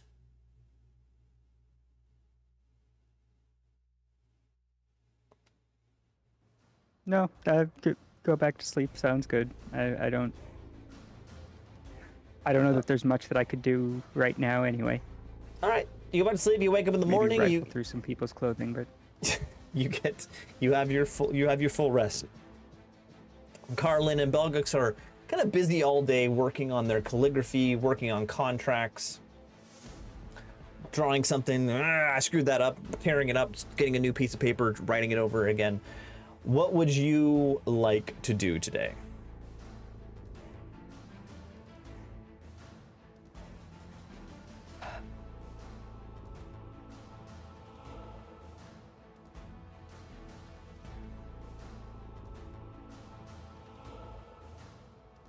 are there maps of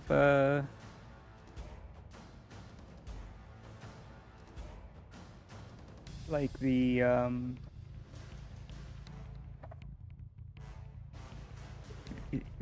city, I guess, of Zalem and Takesh, and like particularly the ziggurat? Yeah. Go and give me anywhere in the caboose. give me a perception check with a +2 because you got all day to do this.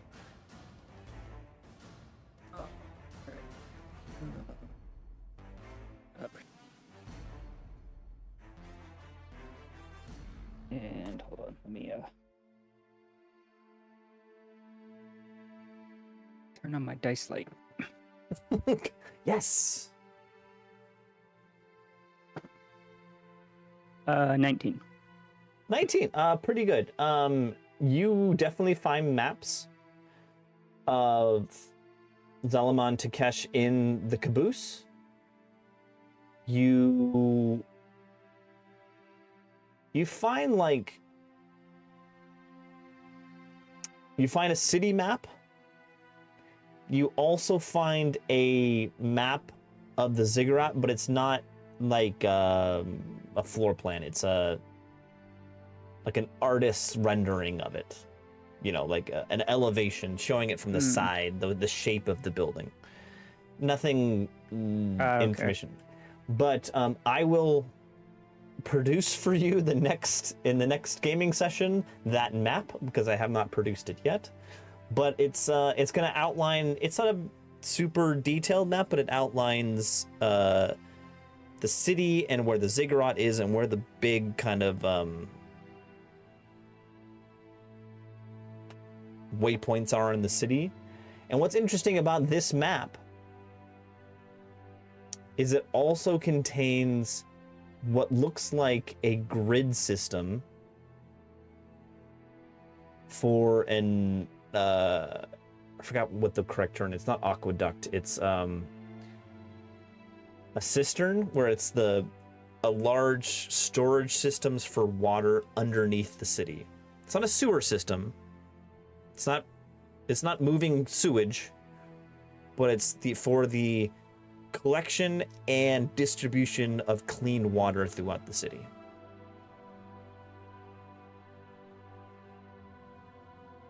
Okay. And the one piece of information that is interesting about this is, even though the ziggurat is not laid out in the other plan you have, it shows certain connections with this system to the ziggurat.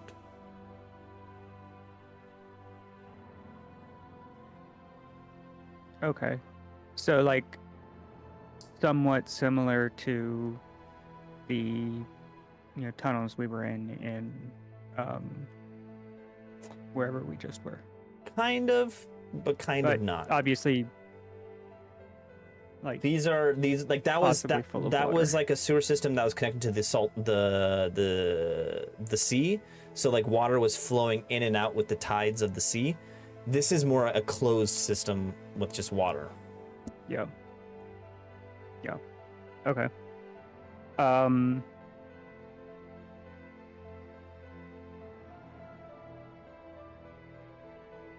In terms of like getting into the city, it's a little difficult to tell from the like artistic drawing of the city's location on the map. Like, is it actually like an open plain city, or is it more of a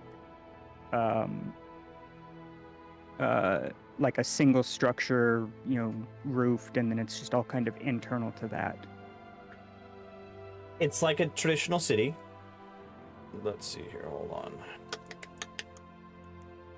So flying high enough and then dropping down, I could get into the city without alerting the guards per se, if necessary. That's a maybe. This is a very, very high walls. These are like 30 to 40 feet high walls around the city. Everything and else I can fly. Everything else is, I mean, yeah, you can fly. I mean, maybe not. Let me clarify. I can fly. I can sit on clouds, and I can move them. True. The best of your understanding, you will be able to do that. Let me describe the rest of the city. The rest of the city is roughly 2 to 3 stories high. It's a high urban environment. But there's a main ziggurat, which is the Overlord ziggurat in the center of the city, and there's multiple other lesser ziggurats. And then lastly, the backside of the city backs up onto not a mountain, but like a large hill. There's a large hill on the backside of it with a horseshoe-shaped wall that surrounds the city.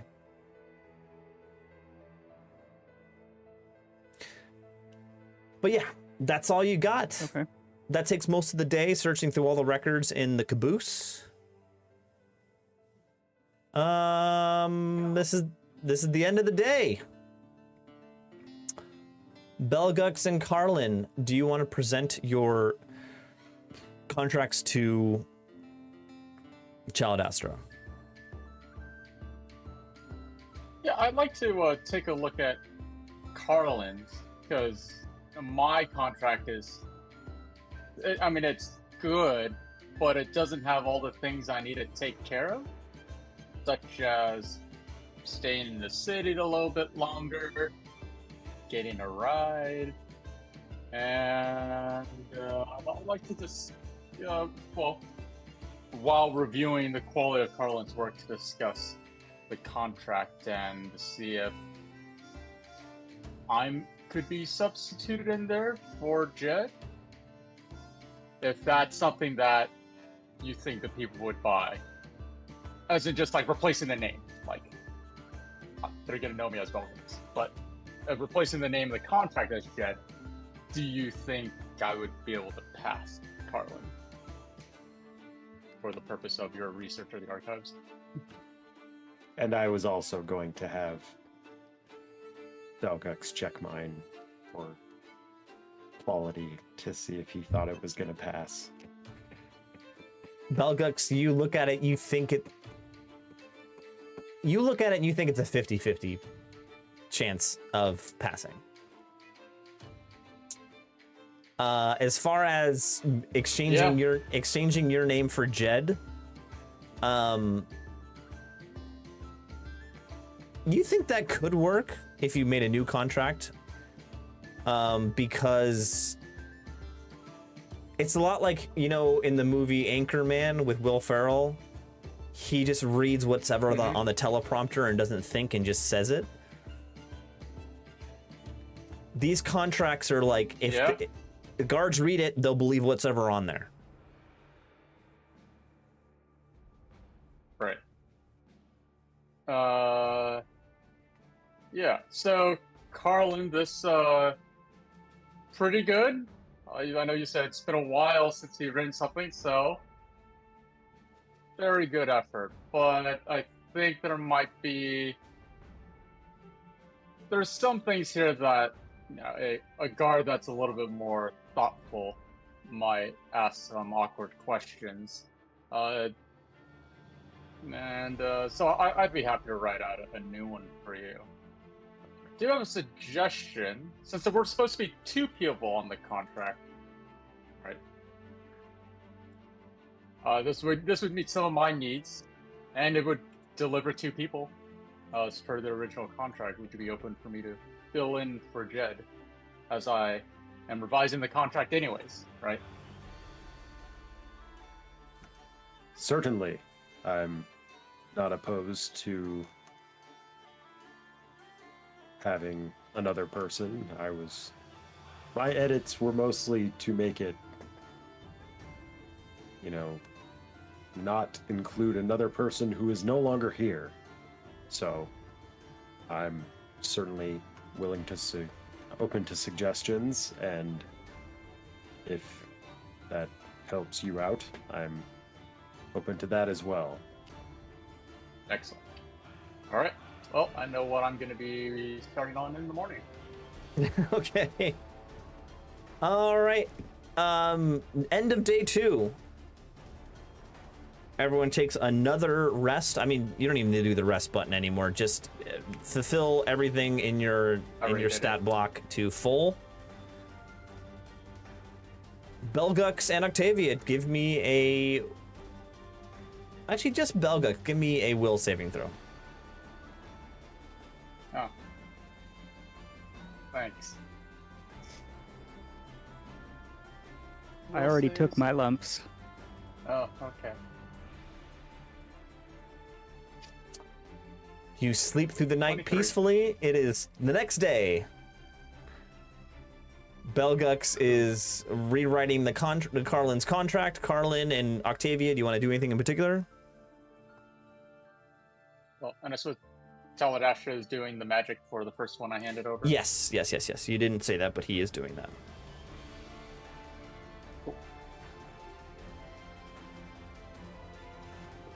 I don't. I guess having spent multiple days on this train, I would probably just be kind of bored and would kind of inspect the gambling tables just to try and figure out how these games work. Now, Octavia, what do you want to do for the day?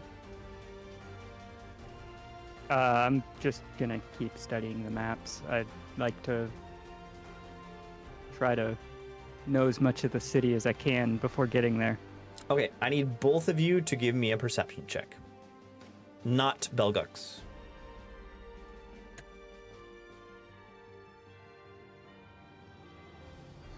Ooh.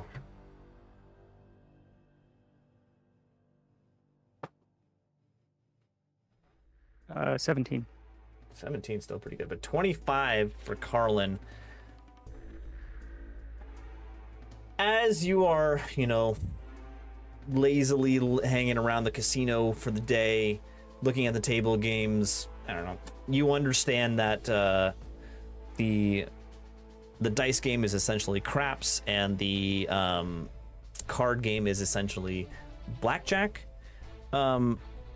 You happen to be looking out the window, and you notice something flying. A large creature flying out the window hundreds of feet away, but traveling the same direction as you. And you go up to the window and you look out, you look a little closer, and that winged creature is none other than what was his name? Hold on one second.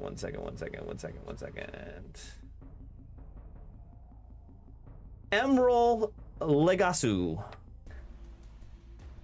the Lamasu chef, is flying the same direction as you and just slowly overtaking you. And eventually, throughout the day, he becomes in front of the train and he starts gaining more and more distance on you. So as soon as I see Emerald, I would go up to the bar where Glugs is and talk to him. Glugs, my dear friend. So I was looking out the window and saw the Lamasu chef flying the same direction as our train is traveling. I don't suppose he is also a member of the Blazing Dawn.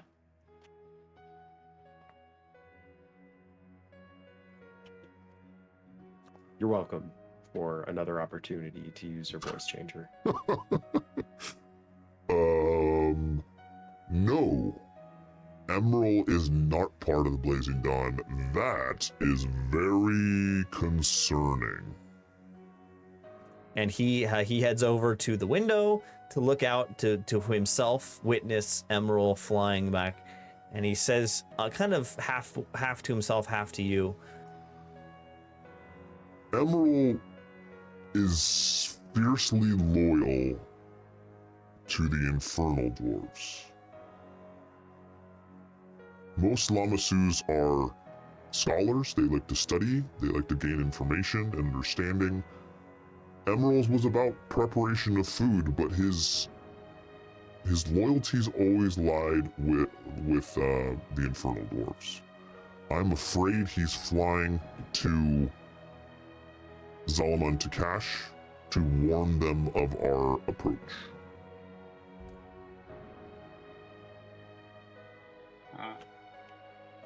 Interesting. Now, you say he is both a scholar and loyal to the Infernal Dwarves. Might he prefer one over the other? Like, is he more interested in gaining knowledge, or is he more interested in staying loyal to the Infernal Dwarf Society? Because Well, I may that's- have an idea. That's a good question. Hold on one second.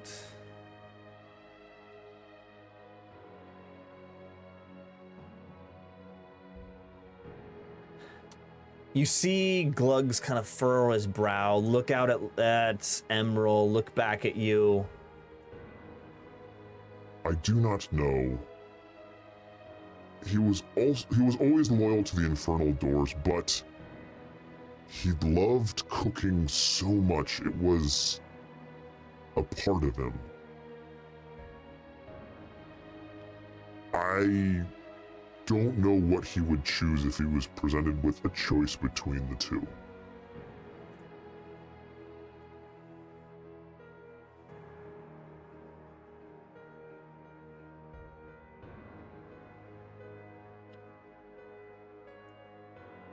Well, if we are concerned that he might be trying to blow our cover, so to speak, I suppose that finding out which one he's more interested in couldn't hurt. Would you agree?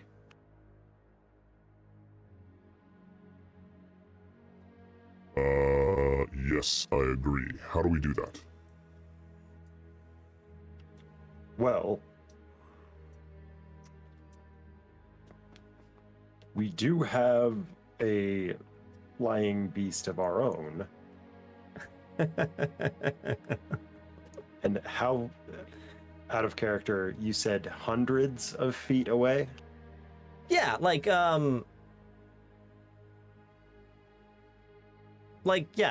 you. Not like within 120 feet?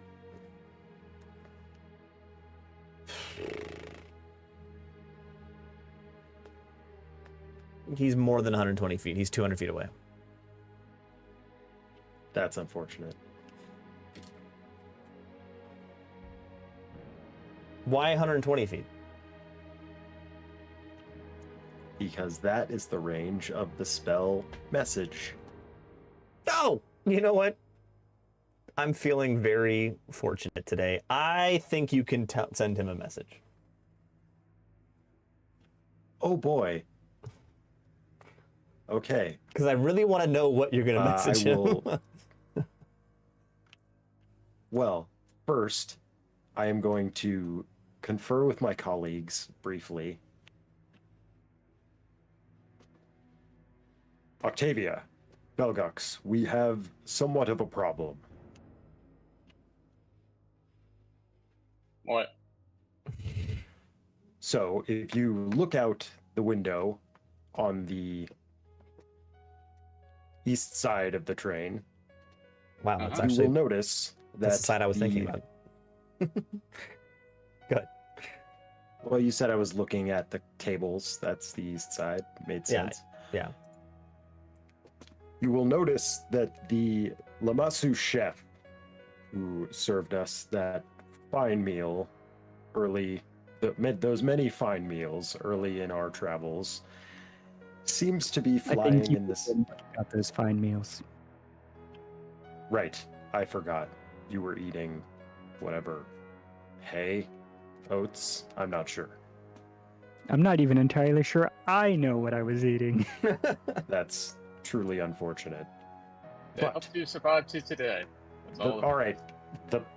The point is that if Emerald is traveling to Zelaman Takesh to warn them of our arrival, as Gluggs seems to suspect, and I do as well, him arriving first would certainly be a problem for us.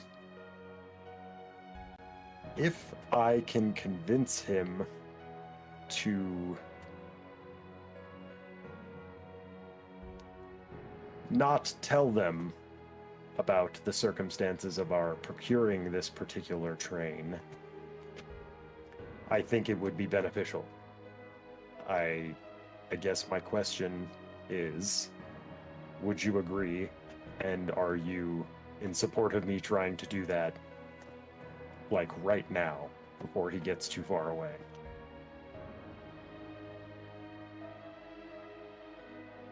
I mean, you can try, but Yeah. fine, right? Like, are you gonna wave your arms, or like, what's your plan? I mean, I thought you were gonna send the person who can fly to go talk with the person who can fly. Well, he appears to be close enough for me to message him directly using magic, and I believe I have a way of potentially convincing him that, in fact, requires us to be able to, or requires me to be able to fulfill my contract. Okay, give it your best shot. We can figure out a plan B. You know, that's not a productive discussion. Perfect. All right. Here goes nothing. So, Carlin will make his way over to one of the windows, look out at Emerald flying through the air, and cast the cantrip message and establish a link with the wording of message. You mouth word quietly, but instead of coming out of your mouth, they're transferred directly to the ears of the target. The target can give a brief response as a reaction, or as a free action on their next turn if they wish. Oh, they must be able to see you and be within range to do so. All right, here we go. What do you say to I am, Emerald? in fact, going to... Emerald, I have a proposition for you. My thought was I would climb on top of the train, or at least get in between the two trained cars. So way more dramatic. I want you on top of the train car, wind blowing through your hair, waving my arms as previously suggested. Yes. All right, then that's what I'm doing. Mm-hmm. It's just a question. Emerald, I have a proposition for you.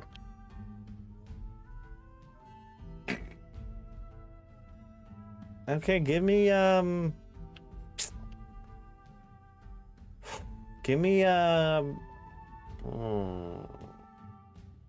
diplomacy roll. You don't want to hear the proposition first? Well, he can't communicate that far to you. He can. Oh, he can. Well, I mean, if I can communicate with him, he can. Oh, respond. I Part misunderstood of the this. spell is that he can respond. Okay. I didn't realize that. You see from far off. You see him. There's the wording of message. You see him continuing to fly, and you see him because Lamasu's head are like, they're like giant, like a giant infernal dwarf head on the body of like kind of like a dragon. With the with the whole with a bull. I'm sorry, of a bull. And you see, like, you know, it's like a giant infernal dwarf head. So it's got the hat, it's got the eyes and the eyebrows, the nose, and like this big bushy waxed beard also. And you see him as he turns his head, still flying, to look at you. You see that beard turn, and you hear in your head, and you hear the Emerald say,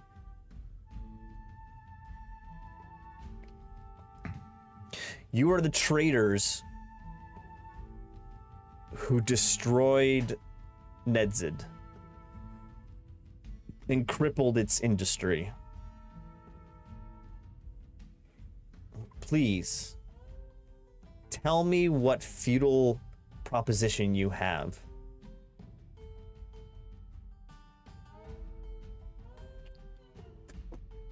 I know that one of your greatest quests in life is to explore all the great pleasures that the culinary arts have to offer.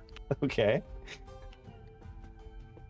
if you allow me and my companions to enter Zelamon Takesh and fulfill our contracts, I can offer you access to the Zelamon Takeshi archives, in which I'm sure are preserved the cultural documents of that great city. And I would imagine a store of recipes that your mind can only guess at. The greatest infernal dwarf recipes that Zelamon Takesh has ever seen in its cultural archives. Whew. That is quite a proposition. That's what I was hoping. I mean, diplomacy or deception? Because you don't know if those recipes are there. This is true.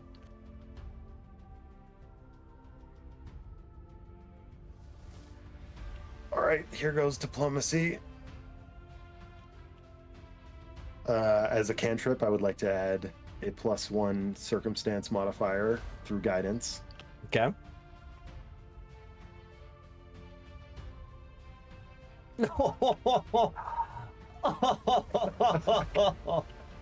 I rolled a natural 1. Use a point.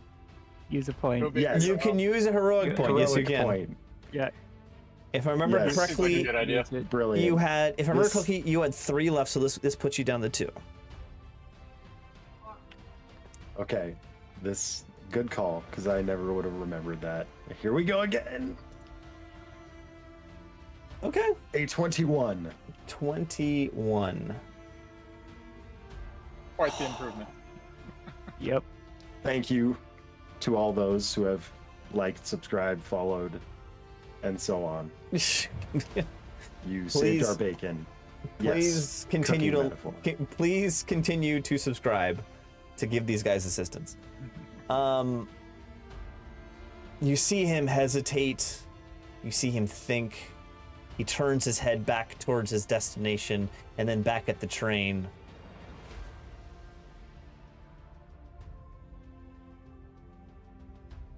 And without saying a word, he changes his flight path.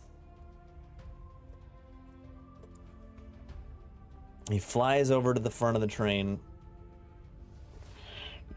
And he lands on the engine directly in front of you. He says, "The Zelamon Takesh archives hold recipes not only from all parts of the blasted plain and the historic recipes of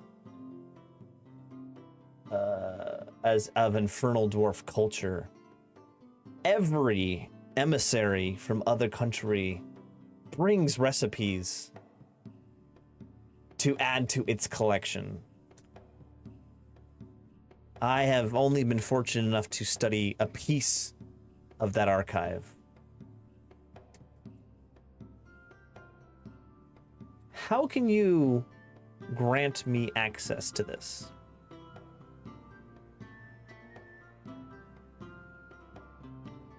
As part of my contract, I am given access to the archive, the governmental archives of Zelamon Takesh for a month. I can promise you that anything that you desire, Anything. I will copy. Any recipe that you desire, I will personally copy and provide to you, if you will allow us to enter the city without... I don't know the phrase that I'm looking for other than blowing our cover. You see, But if you betray us, I was muted. None of Without it. contest and without incident would probably be the. none of it shall you ever know. Not one jot of any of those great recipes shall be yours. one Do jot. not betray us.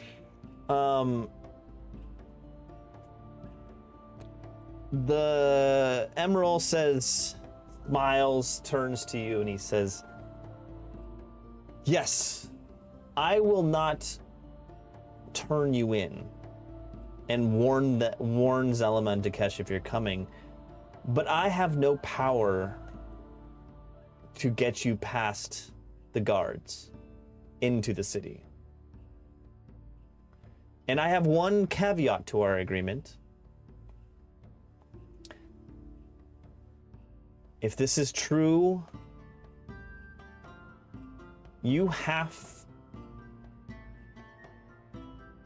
When I get these recipes, I will prepare each one in order, as I always do when I get a recipe book. You have to stay, or not you, one of you has to stay and taste every single one of my recipes when I complete them.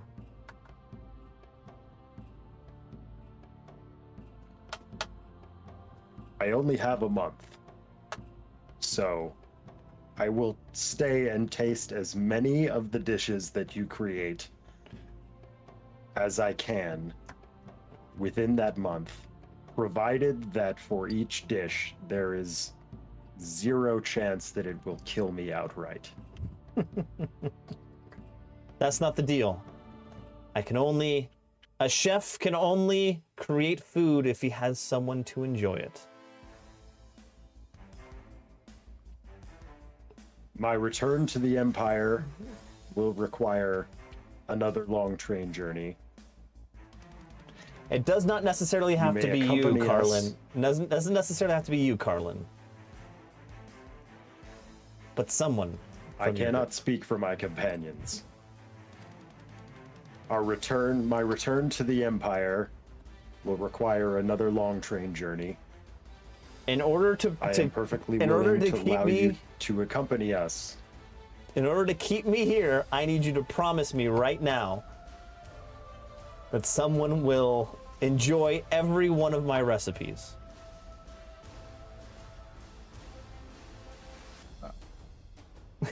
Eat and enjoy are very different things. I have experienced your culinary prowess, and I can assure you that we will be able to find a willing volunteer to enjoy your dishes. I cannot promise that it will be myself or one of my companions. I bet you Cow Dung would be pretty interested. He looks like he hasn't had a decent meal in a long time. But I will not promise that it will be myself or Belgux or Octavia. These are my terms. It will not be one of you three, is that what you're saying? I'm saying I can't promise that it Okay. will be one of the three of us. I say I can promise that we will find someone to enjoy his cooking.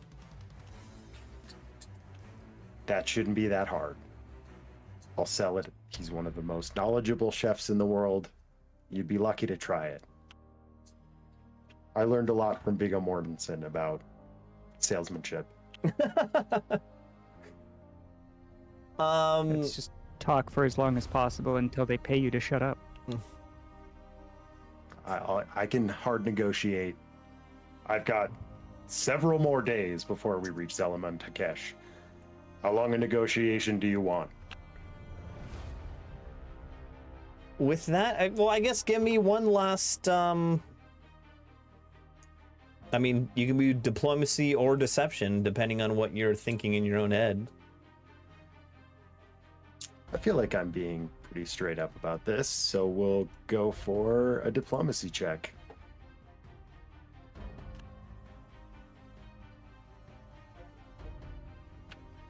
Ooh. It's a 9. Oh.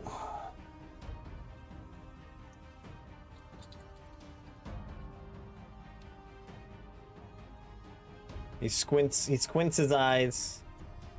He says, I do not believe you. I think you are trying to deceive me. And you won't stay behind and enjoy my beautiful, delectable dishes.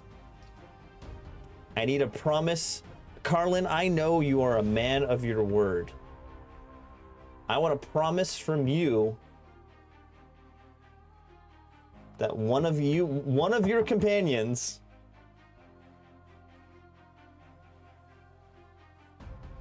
will be a guest at the presentation of the multiple courses that will be my recipes that I get from the archive.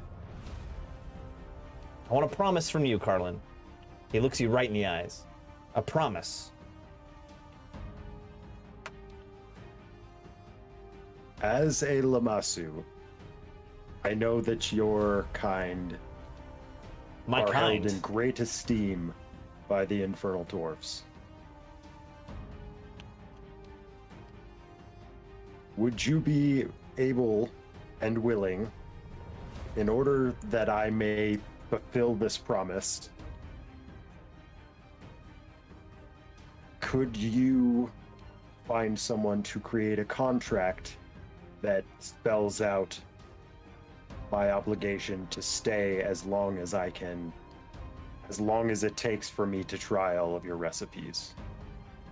If I may stay in Zelamon Takesh legally, without fear of being taken in by the authorities, Yeah. in order to taste your dishes, I would be very happy and willing to do so. Again, provided that there is a very small chance only that any of them will kill me outright. With that, he seems very satisfied. He says, yes, I can write a contract and I can seal it. Come, Perfect. let I'm us already hungry. let's We negotiate. have a deal. Let's negotiate. And as that, he starts climbing into the train car.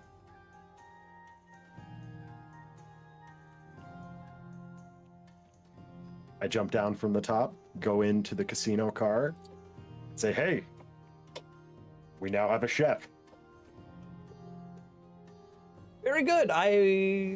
You see Glugs lift his head, and with a surprise and a cock of one eyebrow, he says, "Oh, Emerald's back." Oh wait, I didn't have the mic. I didn't have the damn. He says, Are you feeling all right, Glugs? Your voice seems different. Sorry, I had something caught in my throat. It was a little... That made my voice a little high. Oh, Emerald's back. If we can trust him. with that, I think we're going to call it quits for the evening. Oh, actually, the one thing I'm going to do is I'm going to see how successful Chaladastra is at writing or putting the magic seal on Belgux's contract. Yep. Do you want me to roll for Carlin's contract? Or Yes. our new contract together? Or do you want that? Yes. Give me a crafting check. Wait, that was a... Okay.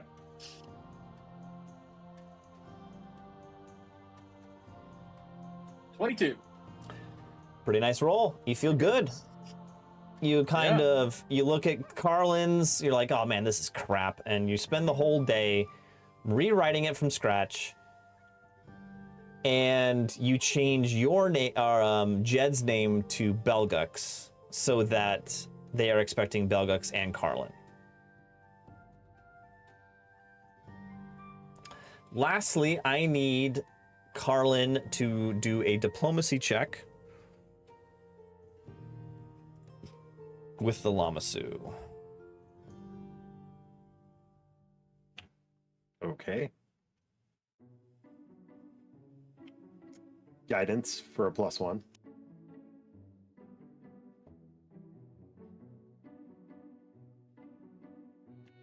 $12. I wish I knew what I was specifically rolling for.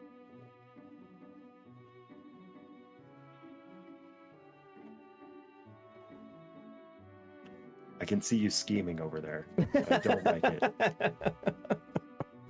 Do you want to use a reroll, a heroic point on this?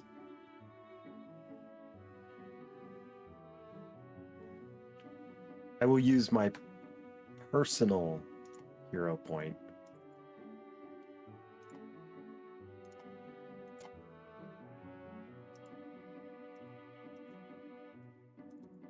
To re-roll that. Yeah. So I'm not taking from the pool again. A 14.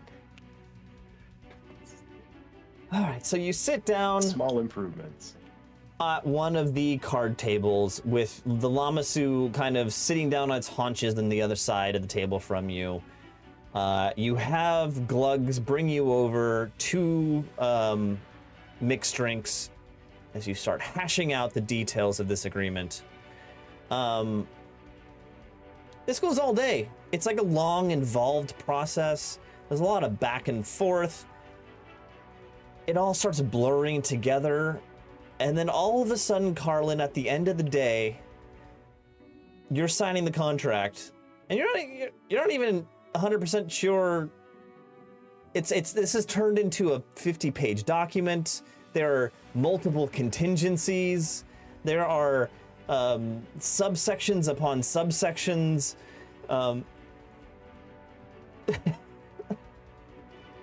And Hold up. I'm pretty sure we had a deal before we left the top of the train. oh, he wanted to negotiate. There was nothing agreed upon. And There was you- no specific time frame or concrete And details. I'm gonna say you go ahead and sign it. And I'm gonna say this All right, well, because at some point in this because- campaign, I die via food. because the Lamasu Probably from overeating. Emerald rolled a nat 20 in that that negotiation. Great. So you have a new binding contract that is it's massive. You're not entirely sure everything that's in there. And I'm gonna leave it kind of ambiguous like that because I want to bring it back later and do funny things with it. Yeah, just at the right moment. All right, and then also Belgux, Chaladastra brings back the other contract, and he seems pretty confident about it. Seems pretty solid.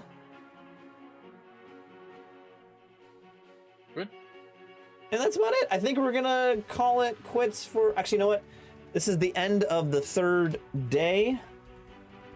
Everyone goes to bed. I need Belgux and Octavia to give me a will saving throw one more time. Both of us or just Belgux? Both of you. All right. 25. Jeez, Belgux. I'm a heavy sleeper.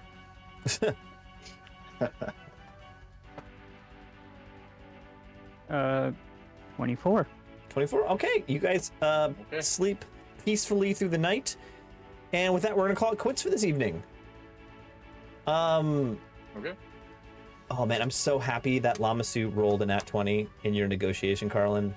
I'm so glad you thought of that to go negotiate with Emerald, because that is exactly what I was thinking of trying to make you do, of convince him not to betray you with food stuff.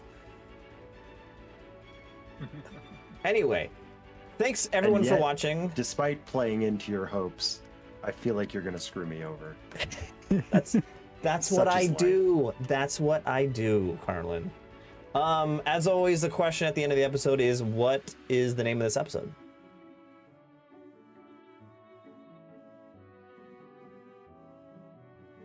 Ooh, Warrior Womp's got a good one. The name of the episode, Food and Forgery. Nice. That's pretty good. I like that. Yeah, That's very good. that's pretty good. That's pretty good. Done Thank and you, Warrior done. Womp. Warrior Womp, thank you so much. Food and Forgery is the name of the episode. I think that's about it. Thanks for playing, guys. We will continue to check on Jed, whether he's coming back or not. I don't know when he's going to come back, but hopefully it's sometime soon. And we will see you not next week because I have plans next week, so it's another 2-week period until we're playing again. Fortnite. Is that a fortnight? Anyway, have a good evening. Yeah, and we're spending 14 days on the train. It's perfect. It was meant to be. It was meant to be. Like we planned it that way. Chris Martinez also threw out, let's make a deal. That's good. That Also is good. solid. That is good, but I think Food and Forgery is better. Food and Forgery just it really nails it. Kind of like Carlin was nailed by that contract. Oh! I'm just gonna throw this out there too. We have Jed, who's out for kind of a indefinite period of time. We have some other people who might be dropping out sometime soon. Chris and Warrior Womp. I'm dead serious right now. You guys, this is what we do. If you guys want to come on the show and play a couple sessions and join us, let me know. I don't know how you do it. On the Ninth Age website, on message me on the YouTube channel page. There's an email address. You can email me. My email address is gloryofgoldenstategaming@gmail.com. Let me know if you guys want to jump in and play. We need some substitutes. That's how we got Carlin. This is how we got. Yes, it is how we got Carlin. Carlin's been awesome. Don't know how we did it without him. So Yeah, you guys did fine. if anyone's interested, in playing and loves Ninth Age and loves Pathfinder 2, hit me up. But on that note, good evening. Thanks for watching, and we'll see you in 2 weeks. Thanks for watching, everybody.